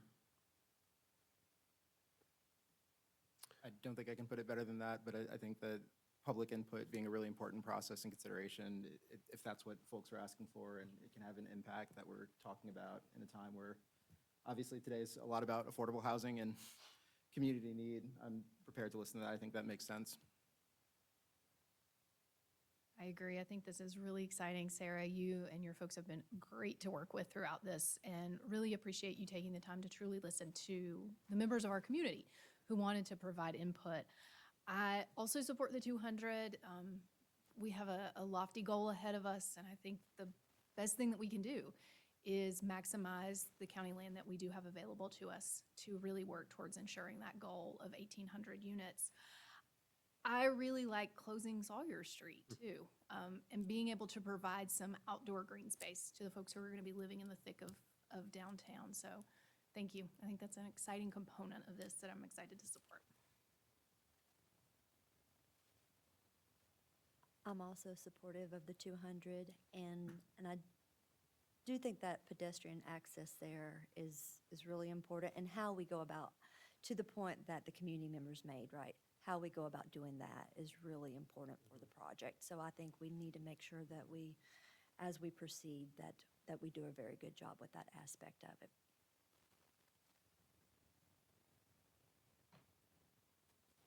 All right, any other comments on the two scenarios? I would like to say I spent 5 years working at 52 Cox Avenue, and I'm glad to finally see us do something worthwhile with it. Seriously, though, I like the 200, and let's face it, land is a premium in Buncombe County, and when we have a good piece, let's make the best of it, and let's do it. And I think it's doable, and let's, and from what we're hearing from the public and all, and to me, it's just so convenient. It's right in downtown. Everything is where they can walk to it. So for affordable housing, that's a good place. I mean, we can't go wrong there, I don't think. And thank you for the work you all have done. We appreciate that. All right, so it sounds like there's a consensus on the option 2. And, and just like with the Ferry Road project too, I mean, these are both projects that are gonna take big steps towards our goals, but they're also just gonna be, they're just gonna be really cool places for people to live, right? Like, these will be, anytime we build affordable housing in the community, we see these long wait lists. But for these, I think people will be like very eager to live there, just because there's such interesting locations that, frankly, there just hasn't been much other development in our community in recent years that are going to be like this, right? We're bringing something forward that's very unique in a really good way. So we know there's a long way to go, but thanks for getting us to this stage of it. And do we need a formal motion to do that? Okay. Is there a motion? I move to approve moving forward with option 2 at 5052 Cox Avenue with 200 units. Second the motion. All right. All in favor, say aye. Aye. All right. Right, On we go. Thank you. Thank Have you. a good night. All right, you too. All right. All right, Commissioners, we move on to new business, and the first item is consideration of a resolution on the Buncombe County Commissioners' legislative agenda for 2024. And Tim Love, Intergovernmental Relations, is here to help us out on this item. Good evening, Chair and Commissioners. I'm going to kick us off today talking about the 2024 legislative agenda. But on Zoom, we have Whitney and Trafton with us from Ward and Smith, who represent us in Raleigh. So they're going to do the majority of the talking, but I'll get us started. So with our slides, just a little bit of background. We've heard from Ward and Smith a couple times this year talking about the successes coming out of the 2023 legislative session, but also items to consider as we move forward into 2024 and the short session, which starts in April. During our debrief, commissioners identified a few additional areas of focus that tied nicely with the existing agenda, but just wanted to, again, mention those here. So specifically, appropriations for infrastructure expansion, as well as appropriations for projects included in the Buncombe County Capital Improvement Plan, or the CIP. Additionally, appropriations for water quality improvements, such as the Community Conservation Assistance Program. And so all of those have been factored into the agenda, which was the legislative agenda, which was posted to your commissioner's agenda and made available to the public. Our request of the board today is to adopt the 2024 legislative agenda, which you can do by adopting the resolution that was also included in your packet. Shifting gears here, and I see Whitney and Trafton on our screen, and so Whitney, Trafton, can we do a mic check? Test. Testing, testing. Crystal clear. But, so I'll let y'all take it from here. Wonderful. Thank you, Tim. We appreciate you all having us here today and appreciate all of the time and effort that the commission has put into developing this legislative agenda for the last several months. We think you all have a lot to be proud of in this document, and that it builds really nicely on your accomplishments from the 2023 long session. As far as counties go statewide, I feel like you all fared better than most in terms of legislative outcomes in 2023, and we want to build on that good momentum in 2024. We do have some limitations in terms of the short session being traditionally pretty short. This year, possibly shorter than usual, could be as brief as 10 weeks or so. We do think the main priority will be to enact budget changes and then adjourn as soon as possible after that. We'll probably have adjournment within 10 days of that budget being passed.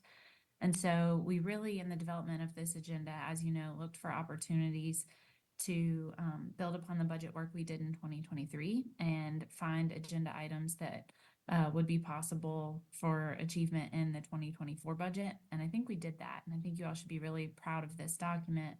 And we can take you through this line by line. Trafton and I can take you through each item, but we broke down the agenda into appropriations items, into policy items. Appropriations items would need to come through the state budget. Obviously, these are traditionally funding items. And then the policy items, which we will get to next, typically involve offensive or defensive strategies and goals related to legislation that would move independently of the budget. And so, Trafton, would you add anything to that before we dive into each item? No, I think that's a great recap of kind of how we got here. I will remind commissioners that General Assembly is going to come back on April 24th. As Whitney said, we anticipate, sorry about that, that's my dog. We would anticipate, a pretty short session. It's going to focus mostly on the budget adjustments bill. You'll see on this slide here, there's a few new items, mainly items 2 and 3. They're something that we developed through conversations with Tim. As he mentioned, the capital improvement plan. We went through many of the items on that list, and we nailed down on the utility service one is probably the most viable. I always recommend to our clients, especially local governments, that water and sewer projects are most viable. So, excuse me, we can begin going down the list. First being, and this is something that you all be familiar with, seat stake funding for additional raises for education K through 12 and community college staff and personnel, as well as capital improvements. Excuse me. So there's already 3.5% built into the existing budget that was passed last October. We expect to see a small, I don't want to hesitate to call it small, but a nominal raise. It's hard to predict exactly how much the General Assembly will have as far as recurring funding due to the revenue numbers not coming in yet. We would expect the revenue numbers to come in sometime about mid-April to the end of April, but we will have a clear picture on that prior to the beginning of session. Yeah. And you all were successful in this goal in 2023. We think it's a great goal to carry forward into 2024.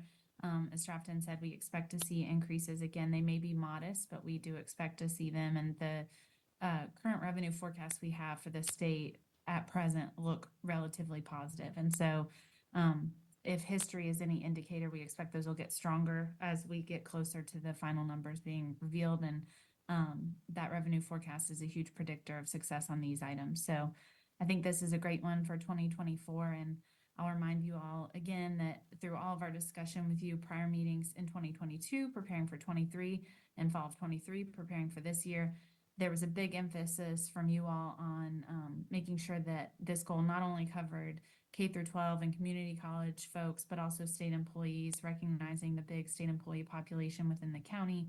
And so this goal treats all of those equally and emphasizes raises across the board for those groups. So the second goal is to seek additional state funding and or direct earmarks for water quality, flood resiliency, and stormwater mitigation projects in the French Broad River Basin, including targeted funding for the Community Conservation Assistance Program. That last clause is an add-on that was inspired by Senator Mayfield. She's working on this asked for our assistance, and we felt like it would be good to lend our support to this goal.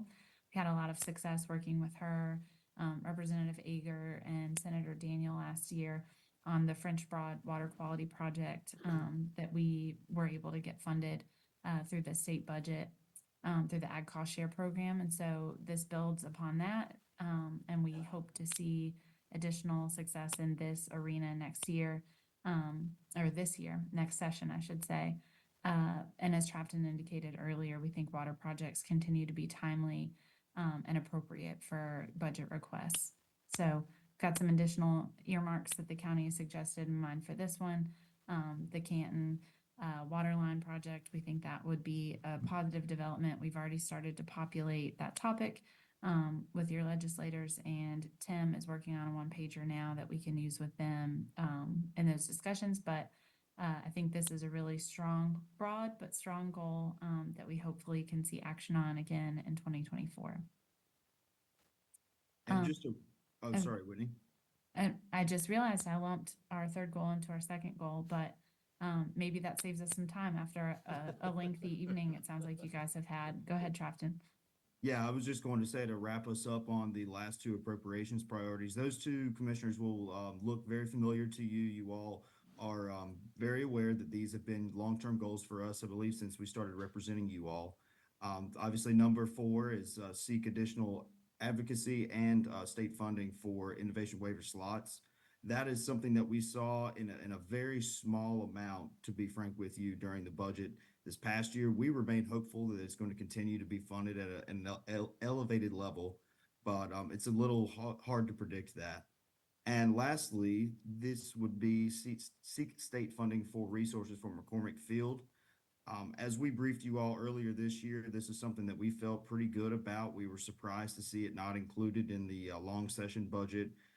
I have been in communications with folks from the MLB, from minor league baseball, as well as other communities who have this struggle. They have these minor league baseball parks that are mandated to come up to a certain standard and are searching for funds to effectuate those changes. So folks remain hopeful that that will come to fruition in the short session. Again, it really depends on what the revenue numbers look like, as well as the appetite for legislators to sink recurring dollars into those facilities. Yeah. So I'm sorry, Whitney. I would just add on that one, I think with that, a big piece of it will come down to fund availability. That's an expensive price tag item. There's a lot of support for it in pockets throughout the state, particularly in your community, which has really helped get it to this point in terms of being a contender in budget negotiations. But if we end up with a very minimal surplus, I think the odds of this one kind of go down. If we end up with a healthy surplus, I think the odds go up. But we stay in touch on your behalf with the MLB lobbyists, I'd say every other week about this topic. We'll be in even closer contact with them when session starts at the end of this month. And we'll look for every possible way we can collaborate with them to build support and momentum around this topic, because we know how important it is to your community, and we know how many constituent emails you receive on this topic. And this is one that we really want to bring home for you all sooner rather than later. I think that's it for the appropriations priorities, Tim, if you want to take us to the next slide. Thank you. All right. So these are your policy priorities, and you can see some of them have a touch of appropriations or budget flair to them, but the sense behind that is that a lot of the state's policy does ultimately get accomplished in the state budget. The money report of the budget will end up being 400 or 500 pages, whereas the budget text, which is mostly policy, can be anywhere from 300 to 700 pages. And so there's a lot of policy in the state budget, and in a short session year in particular, we see a lot of policy move through the budget because very few standalone bills are moving. So if it feels a little like Groundhog Day that some of these items are related to the items on the prior slide, it's because there is an interconnectedness, particularly when we're moving so much policy through the budget document. But your first goal under the policy section is to seek additional state funding support for early childhood education and pre-K programs, including simplifying or modifying the subsidy formula for Buncombe County. There has been good momentum around this in the past, particularly the first half of this goal. I will say, though, that there are a lot of differing opinions on how state leaders think we can best support early childhood education and pre-K in North Carolina. So it really is a herding cat situation on that front. But I do think as long as there's a revenue surplus, we can expect to see additional investment and increasing investment in these things year after year. And you're in a good stakeholder group and advocating for and calling for those things. On the second item, we've had some productive correspondence in 2023, but I think this is a good one to carry forward into 2024 because there really isn't enough dialogue around this. It's a really nice contrast to the first half of the goal, which is, you know, making headlines every day. This one, you're one of the lone voices on it, and I think there's more we can do in 24 to build momentum around that topic. And then your next goal, we know this one is a big issue locally, is oppose any proposals that would limit local government ability to regulate short-term rentals or online marketplaces. I'll point out that this is a defensive goal. It's not an offensive goal. You as the county are not asking us to go introduce legislation on this topic. You're just asking us to respond and work with bill sponsors if anything were to be introduced that would limit the authority you already have under state law to regulate these properties and these online marketplaces. So that's that goal. It's a defensive goal more than an offensive goal. Crafton, do you have anything to add to that? I will add and remind commissioners that we did see a provision in the regulatory reform bill from last year that did place some restrictions on regulations of online marketplaces. As you all know, we were active in those negotiations. I believe that that provision is not as bad as it could have been as far as a county authority perspective. So generally, we wouldn't expect to see groundbreaking changes in the short session. But again, to Whitney's point, we want to be forward-looking and make sure that we're focusing on defensive. And that's a great point, Trafton. This one is such a hot button issue statewide that I really would be surprised if it became a major focal point for the short session because they're doing everything they can from a House and Senate leadership perspective to keep the session as streamlined as possible. And to keep the big controversial topics out. And to me, this definitely falls into that bucket. And so I just don't see this being a big part of our work for you in 2024 because I would be surprised if any earth-shattering proposals like this came out of Raleigh this year. 2025, it's a different story, but in 2024, I just think the odds of anything this controversial are low, which takes me back to the McCormick item. In an election year and a short session year, legislators are generally looking for feel-good items. And I think, you know, that's more of an item that they would cherry pick for 2024 than something like this. The next item on your list, seek authorization of the General Assembly study for property tax relief and related exemptions for permanent residents of the state of North Carolina. There has been a little bit of chatter around this. You're not the only folks who've recommended this as a General Assembly topic for consideration. That being said, I haven't seen any legislation this biennium introduced on the topic, and so there's still work to do around this, and I think it's a great goal to carry forward for that reason. The next goal, continue to evaluate methods to modernize the North Carolina house occupancy tax guidelines to meet the evolving visitation and infrastructure needs of Buncombe County. This one is such a good topic for you all. Your visitation and infrastructure needs and patterns are so different from nearly every other county in the state. The revenue you collect is very different. The level of revenue is very different from the amount collected in other jurisdictions.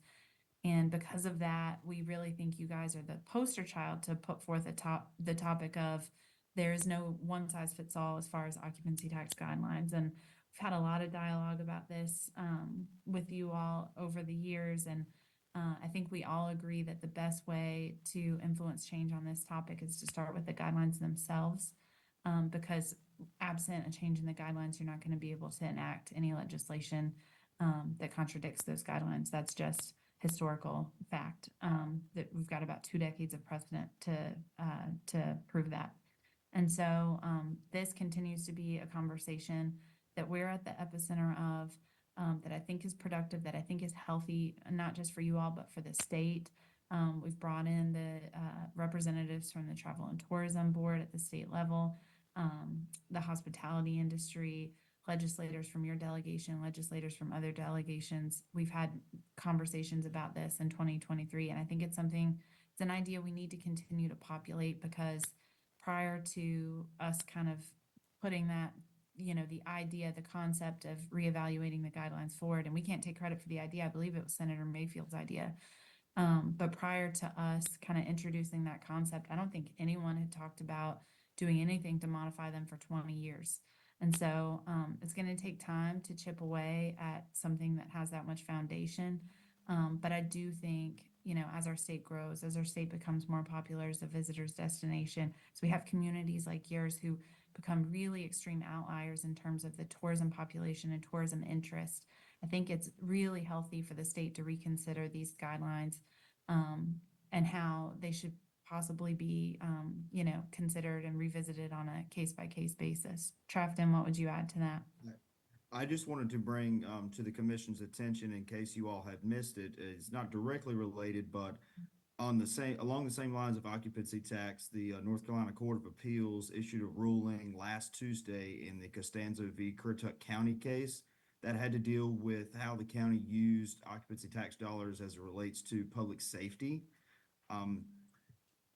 We would expect the General Assembly to probably stay away from that in the short session as far as making some wholesale changes, although that is just another demonstration of how this issue continues to percolate. It continues to come up in the news and the media. It continues to be in conversations very similar to these. So I would be remiss if I didn't say, I know that folks are kind of preparing for some sort of changes as it relates to the occupancy tax guidelines and how occupancy tax is collected and distributed in North Carolina.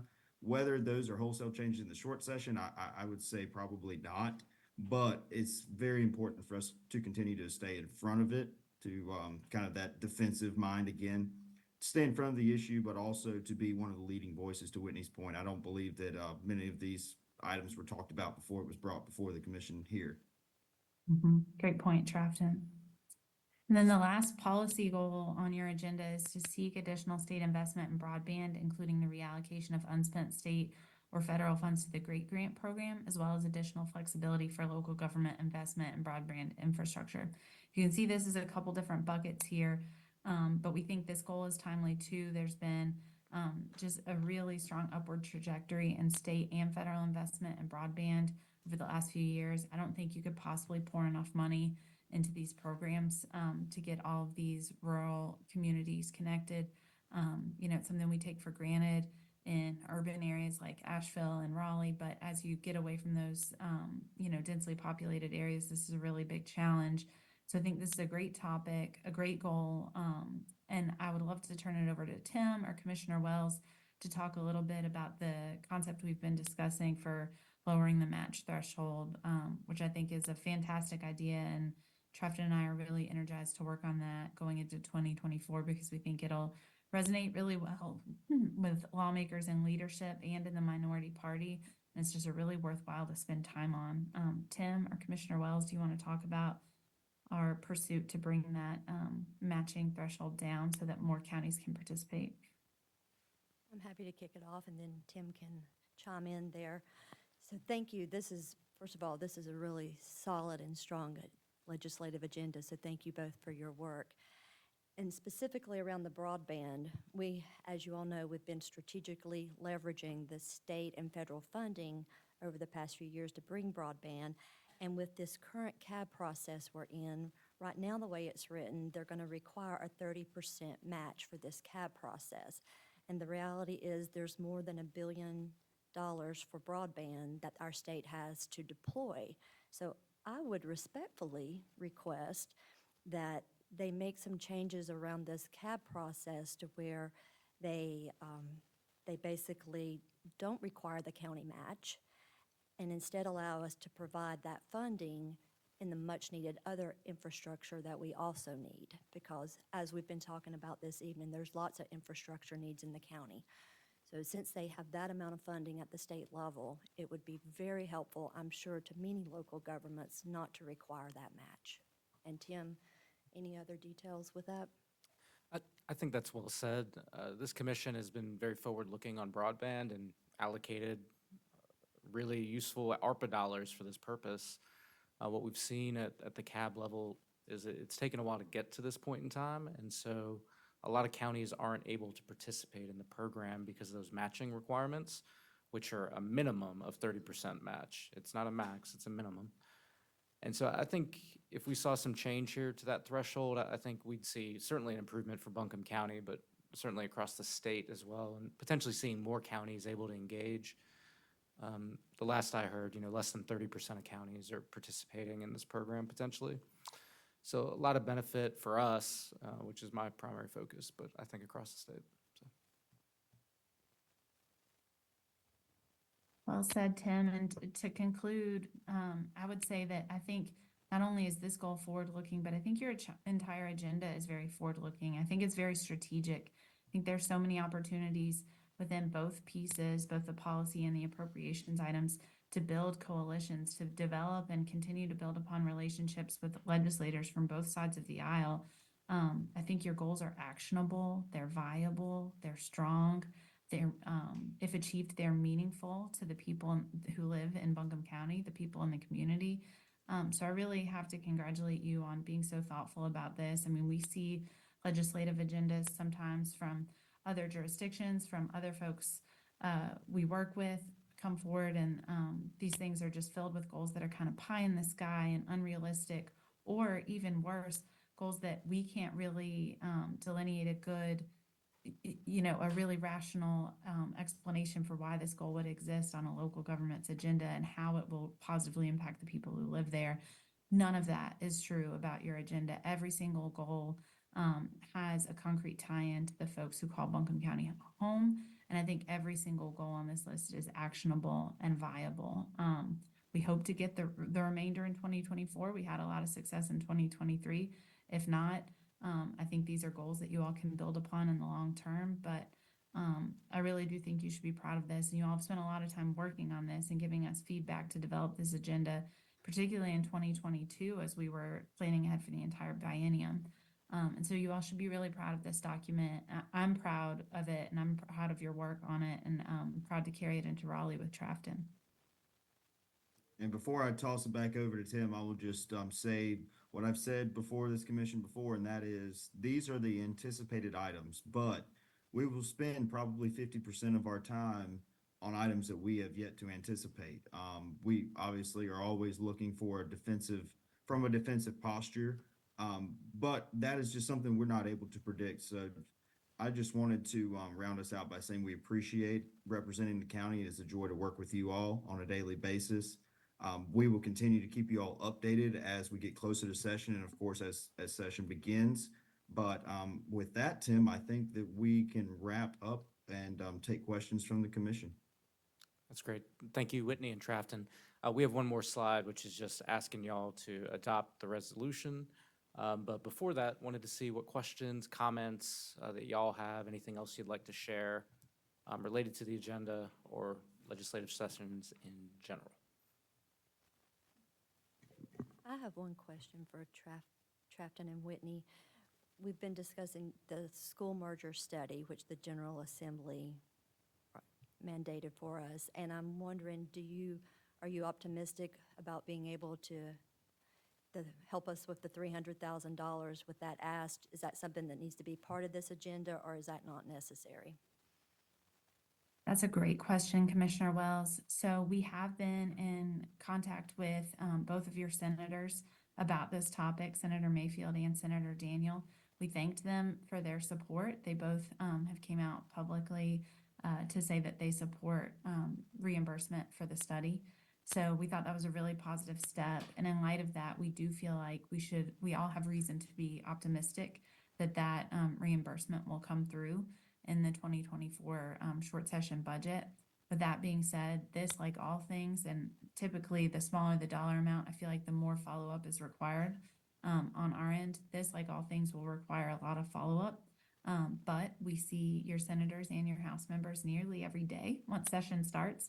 And this will be top of mind in every discussion.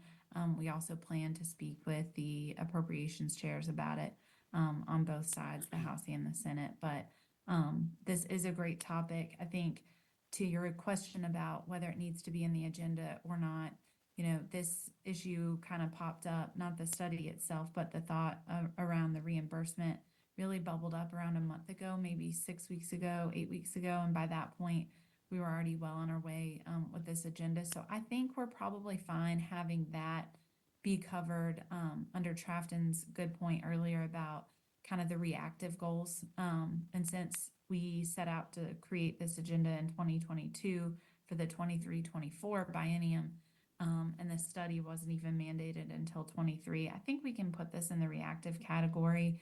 And as long as we, and I mean Trafton and I and each of you are keeping this issue top of mind with appropriators and with the delegation, I think that's probably good enough and probably comparable to having it listed on the agenda. But I do feel optimistic at this point, based on feedback from your senators, that item could be viable in the 2024 budget. And Trafton and I will do everything we can to make sure that that's the case. Can I ask a follow-up question on that? Yes, sir. Just between us here, talking about this evening, is there any downside to having it on the list? Just because it is such a specific ask, and there's such a compelling argument for it, right? Like this was the state required this to be done, and so that it should be, they should compensate us for the direct cost of it. Is there any downside to having it on the list? I see absolutely no downside, as long as it wouldn't reverse your process or, cause this to start over and, put the agenda at a release date sometime in June when session's halfway over. If we can amend it on the fly, I would think that would be a good decision. And I wouldn't be opposed. I don't see any downsides. Trafton, do you see any downsides? No, none at all. I was just going to be concerned about the process, to your point, but no, not at all. Understood. If procedurally it won't set y'all back on time, I don't think there's any reason not to put it on the agenda. Okay. That's a great suggestion. The only downside I see is that if we do get this, I don't want them to feel like, okay, you got what you asked for, Buncombe County, so don't worry about the infrastructure. Because it is, in a way, it's almost such a no-brainer. But they really should do this.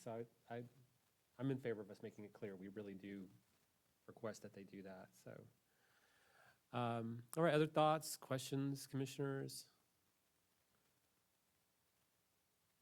I will make a motion to adopt the 2024 Buncombe County Legislative Agenda with the amendment to request the $300,000 for the school merger study. Second. Further discussion? All in favor say aye. Aye. Any opposed? All right, Trafton, Whitney, we appreciate y'all's work for the people of Buncombe County down in the state capitol. Y'all are doing a great job, and so thanks for the great working relationship, and keep us posted as we move into the short session. Yes, sir. It's an honor to be on your team. Yep. Thank y'all very much. All right. Congrats Take on a care. great agenda. All right. Good night. All right, thanks, Tim. Okay, commissioners. Next item, consideration of the FY 2024 audit contract and authorization of decennial transportation program audits. Mason Scott's back. I am back, and for this presentation, I'm playing myself, so to avoid the confusion.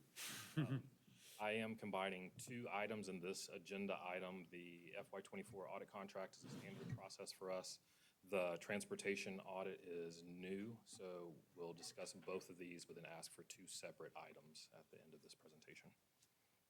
Starting with the pending audit for the current fiscal year, looking to the left of this slide, a quick overview and reminder on the process.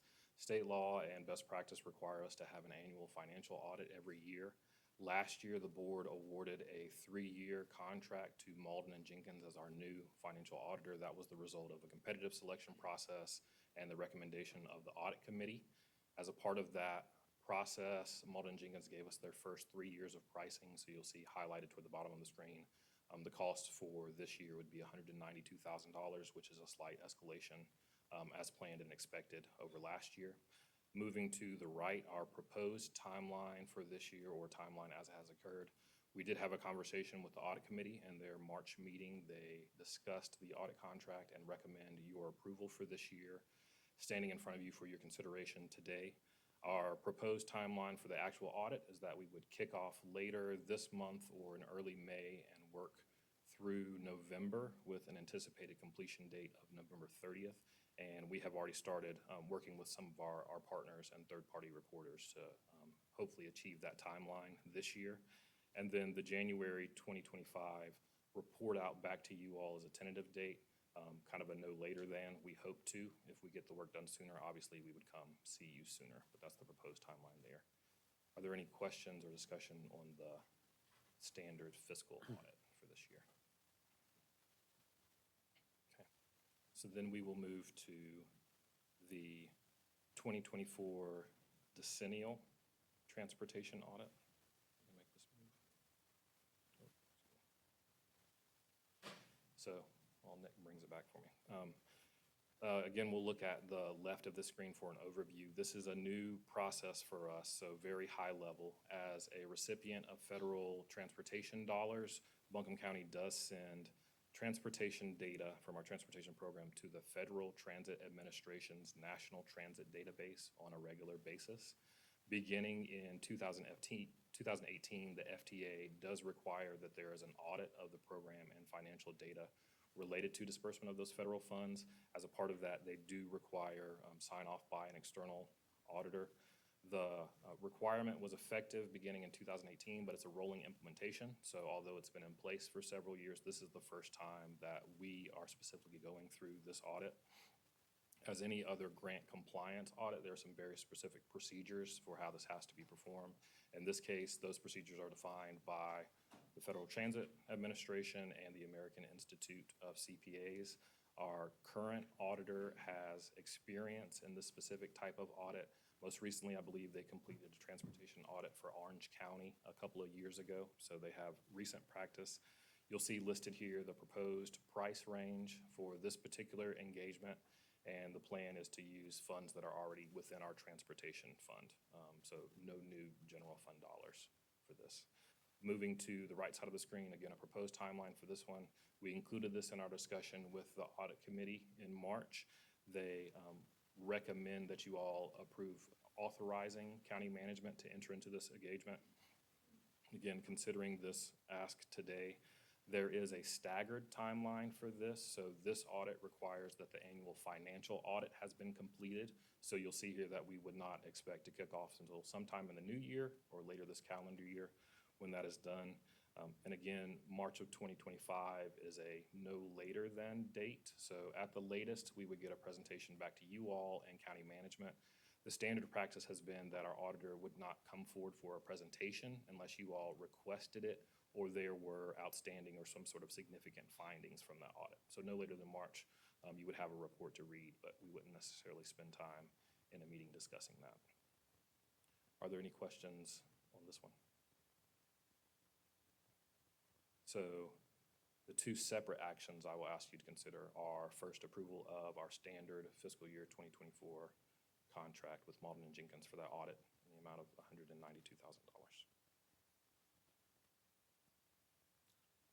I move that we approve that.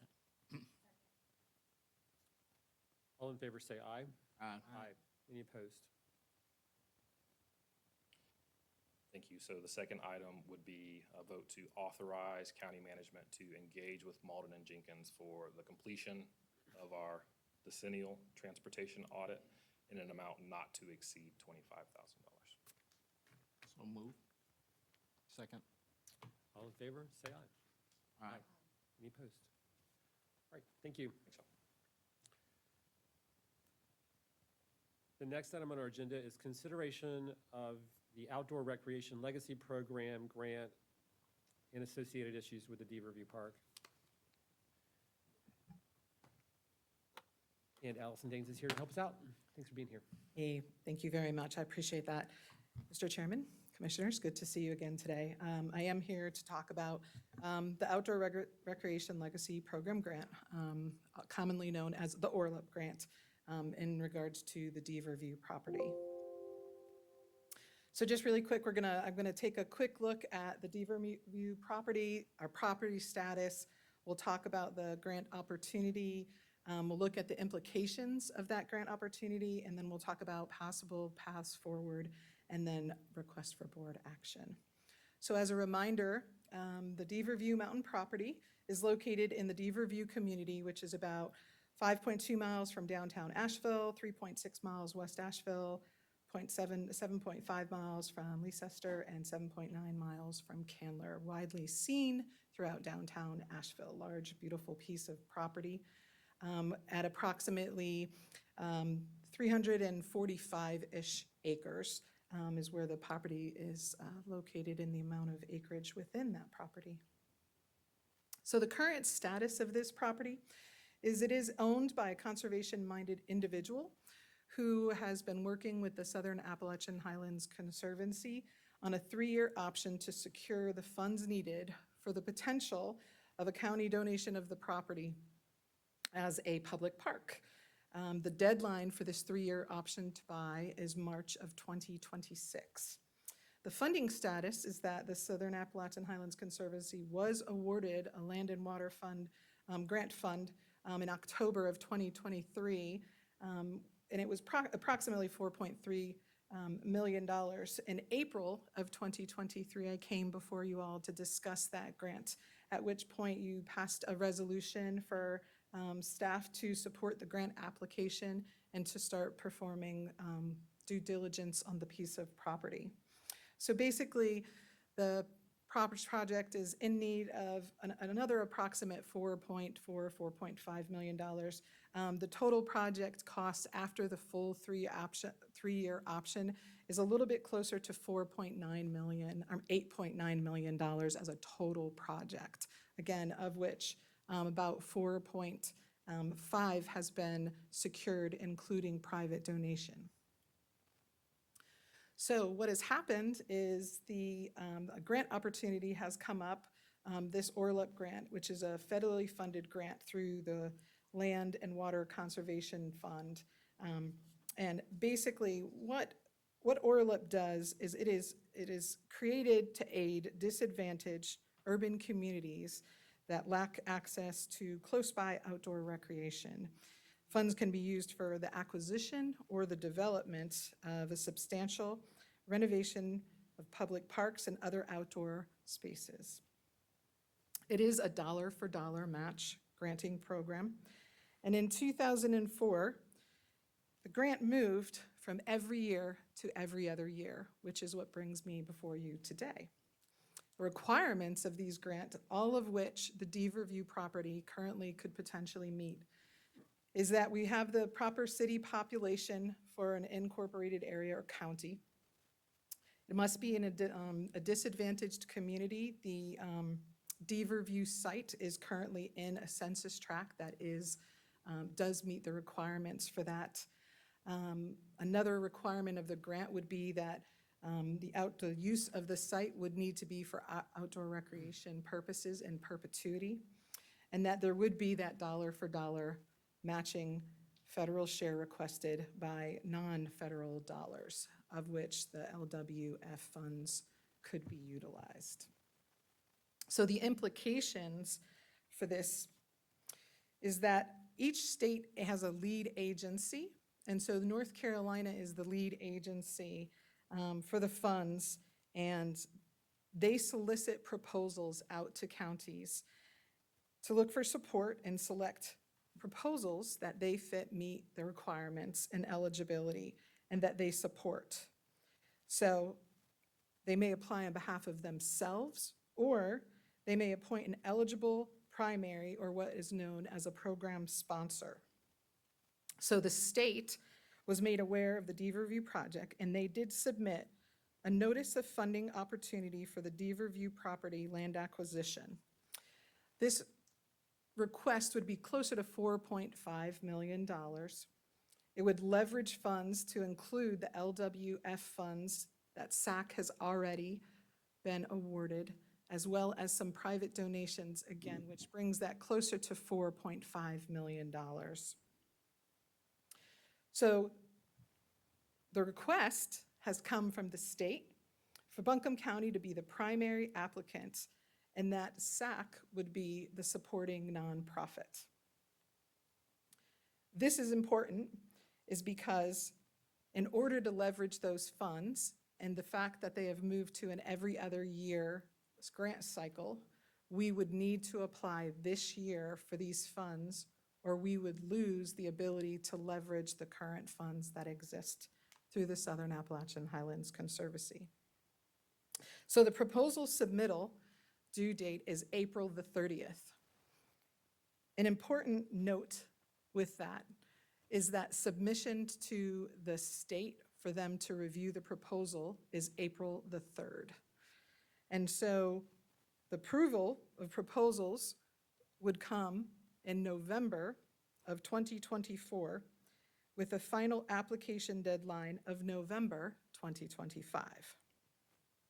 So again, one of the reasons this is coming before you now is we had been working with the state for an application potential for next year, but were made aware a few months ago that they've moved to that every other year. And so we're before you today to talk about these options. So the options that remain before you are that the county could go forward with this application as the sponsor for the proposal. The county would then move the application forward and develop the final application if the proposal was to be accepted.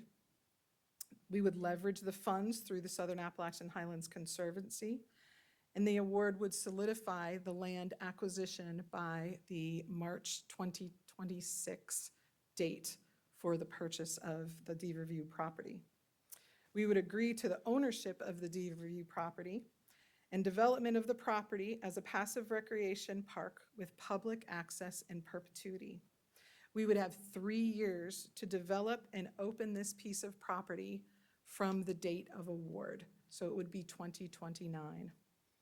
Federal funds for Deaver View, we would fund operations for Deaver View and open it publicly as a community Buncombe County park. The second option is that the county agrees to support a state application for acquisition of the property. The state may choose to submit the grant as a primary.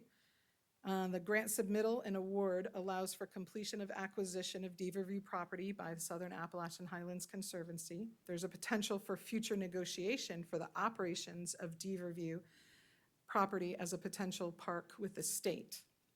Or the state would choose not to submit the grant. The funds would not be leveraged, and the Southern Appalachian Highlands Conservancy would continue to raise funds for the Deaver View property. I'm not sure.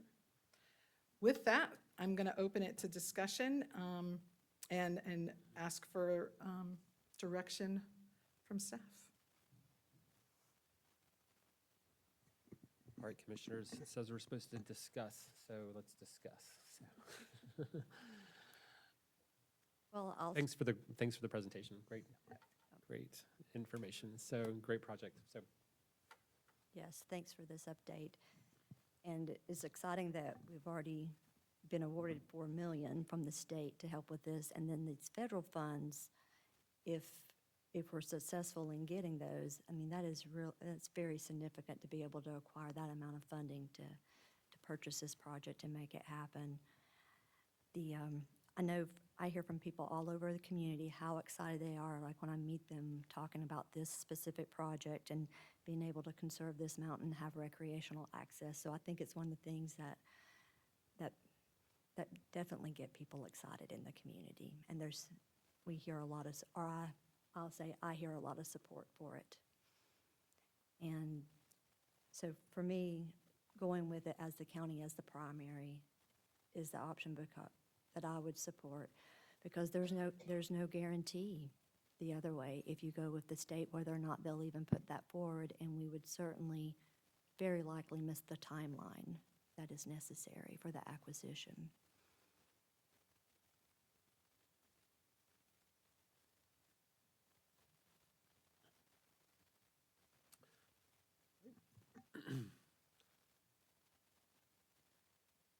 Yeah, I mean, I'm sure the state could do a great job on this, no question about it. They've done some other great parks in western North Carolina lately, as we all know. But, when I think about this Deaver View property, I mean, this definitely has, I think, Buncombe County as like the leadership role in this.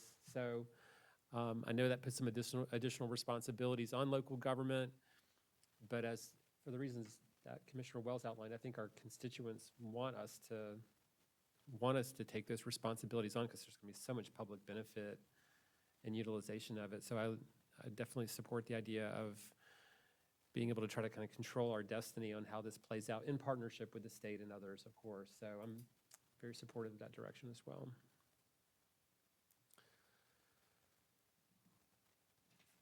Allison, can you talk to us a bit about staff capacity on this and also meeting the deadlines that are looming? Yes, the deadlines are looming, and I'm happy to say that we have wonderful partners with Southern Appalachian Highlands Conservancy, who have really done a phenomenal job of taking the lead on the proposal in collaboration with us, as much of the questioning about the property lies with them, and they have been great collaborators, and so we're working in good partnership there. Thank you.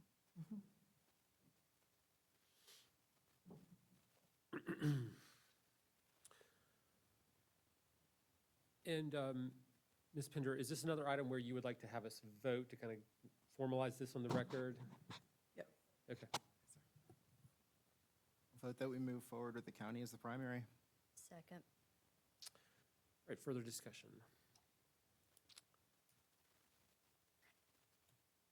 All right, all in favor of the motion, say aye. Aye. Any opposed? All right, as with some of our earlier projects, we know there's a long way to go, but it's exciting that we've gotten to this stage, and these are some great opportunities to leverage other resources to this great project. So it's very exciting. Thanks so much. Can I ask a follow-up question? Yes. Yeah, now that we made that motion. As to then the development of the park, because whenever you mention this federal grant, there's the potential for some of those funds could be used, like if other funds were secured to help with the acquisition, some of this federal grant could be used to help with the development. Is that correct, Allison? Did I understand you correctly with that? No, actually, they could if it was part of the grant, but the proposal is simply for acquisition at this time. Okay, thanks for that clarification. Yes. Then the second part of my question is with the bond funds that we passed and that around open space passive recreation, when I think of this project, it seems like this project has such good potentially to utilize those funds. Is there any discussion around being able to use some of those funds to help with the actual development? I've not engaged in the conversation at this time. There have been no discussion at this point. I believe we went out for an RFP, is that what we're calling it? Just so we can have community members submit proposals. We have not set aside any funds at this point. So that'll be a conversation we will bring back to you before we get too deep into analyzing those contracts to see if there's any desire by the board to set any funds aside for this project or for any greenways that we're looking at Ferry Road or any other conversations. But we haven't had that set aside conversation at this point. Okay. And the RFP is to request groups that want to sort of do some planning work at the property? Yeah, or it was what's the actually an RFP for? application process that went through, and the application process has opened and closed at this point, the first round. So the first round of the passive recreation for open space bond has opened and closed at this time. To do some preliminary planning Correct. work for the park. Out to the public, to request projects that that Buncombe County, that folks that are out in the county may have and are requesting these funds to For develop. various conservation projects Correct. to access bond Yes. funding. Thank you for that clarification. Not for this Okay. specific. Yeah, not specifically not specifically for the development of Deaver View that I am aware of. So, I understand it's closed, so it's maybe like hypothetical. But, so this is kind of in some ways, it's a county-driven project. Of course, there's Highlands Conservancy and others that are, kind of brought the project concept forward and are doing great work. But if it is going to be a county owned and operated, property going forward, then if there was like another round of, kind of like, how are we going to allocate these bond funds? I mean, would it be the county that would submit such a proposal, since at that point it's sort of, we're the ones who would be doing that project, right? So how would that, I guess my question is like, what would the process be to sort of look at these questions around, like, we're acquiring this amazing property, how do we make it accessible to people, Commissioner, if you recall, when we did this bond, we said early we had the Woodfin Greenway was a project that we were working on.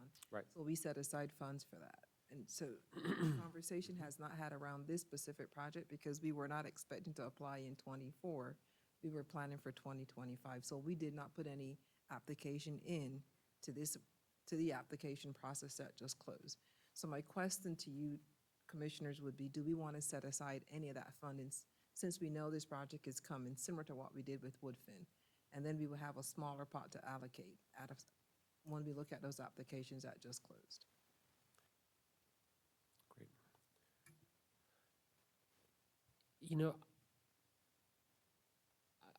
I would be open to looking at that. I mean, this is this incredible park, right? Everyone's so excited about. And I know there's a lot that could be done there, right? There could be a very significant investment which would use up all the bond money. So obviously that's not the kind of scenario, but if there are some simple things that could be done relatively quickly to help make it accessible once, it's all under the kind of public control and all of that, then I would be open to looking at some modest investments if there are some things that would be actionable and would make a difference in that regard.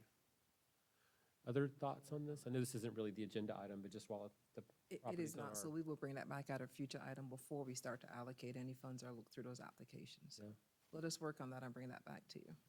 Okay, we know there'll be a lot of great projects competing for a relatively small pool of resources, so we're certainly aware of that. But, all right, well, thanks for bringing this forward. Good luck. Thank you. Yep. All right, commissioners, we have several budget amendments that John Hudson is going to talk us through. The first is regarding project and grant closures. Good evening. So this series of ordinances presents annual closures of projects and grants in our multi-year funds. In the Special Projects Fund, 16 conservation easements and 10 affordable housing projects will be closed with budgets of $9.3 million. In the Grants Fund, 19 grants budgeted at $10.2 million will be closed. In the School Capital Fund, 6 projects budgeted at $3.7 million will be closed, and $529,000 will be repurposed for other School Capital Fund Commission projects. In the Lottery Projects Fund, 3 projects budgeted at $280,000 are closed. These are reimbursement-based, so there are no savings. In the Capital Projects Fund, 8 projects budgeted at $3.8 million are closed, with $188,000 of savings to offset future pay-go.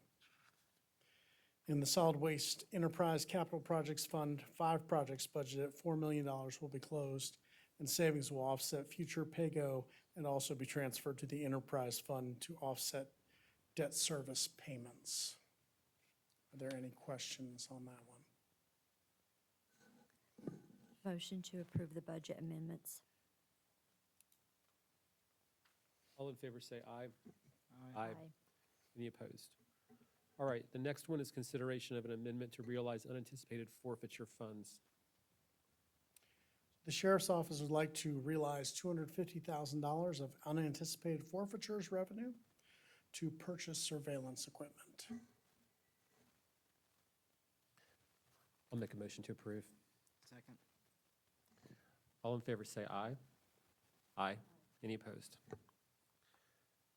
All right, and then we took the last item off the agenda, so that's that. All right, we have some board appointments to take a look at. The first is the Agricultural Advisory Board for Farmland Preservation. I will make a motion to reappoint Commissioner Wells.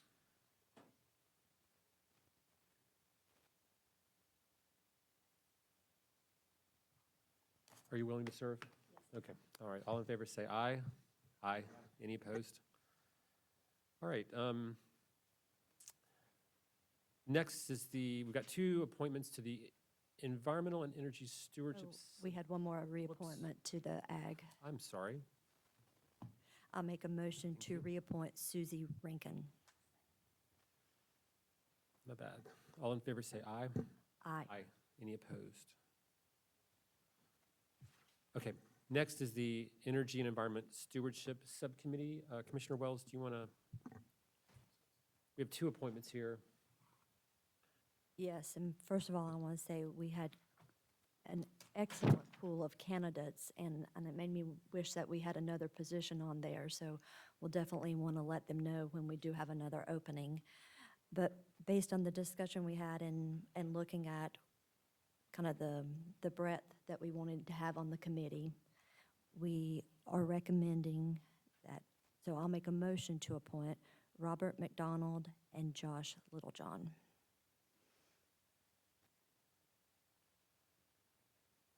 Is that who am I remembering that correctly, that conversation we had? We did interviews for it, then we had some discussion. Yes. I thought Elizabeth Dickinson was recommended. Am I misremembering that? You are. Okay, I believe you. Oh, you know what? You know what? You're completely right. I was kind of thinking about the beginning of the conversation, and there were a lot of great candidates, as Terry is saying, and so there were some recommendations from different people on our committee on that, but including for Elizabeth Dickinson. But you're right, Robert McDonald and Josh Littlejohn ended up rising to the top of the list. Thank you. I'm glad I asked you to do that instead of You're welcome. me jumping in. All right. All in favor, say aye. Aye. Any opposed? Okay. Thank you. All right, are there any updates from the county commissioner boards and commissions? Something else. We have another one. Whoops, On the sorry. Gotta flip the page over. I move to approve Elizabeth Stockslager for HHS. All in favor, say aye. Aye. Any opposed? Okay, then the last is the Early Childhood Education and Development Committee. There's two applicants. I move to appoint Mia Sloan. Second. All in favor, say aye. Aye. Aye. Any opposed? All right. Now, commissioners, are there any updates from boards and commissions that commissioners serve on? I'll just offer, during Early Childhood Education Committee, we had our first round of the grant-making process, got through a respectable number, 29 separate applications, all of them great. A lot of folks wanting to do some good in this space, and just the funds being limited to what they are. I think it's just kind of showing how important this is going to be as our county grows. Certainly not done, so not ready to announce any decisions yet, but it was a productive process, but it's really kind of putting a spotlight on why this is part of our legislative agenda.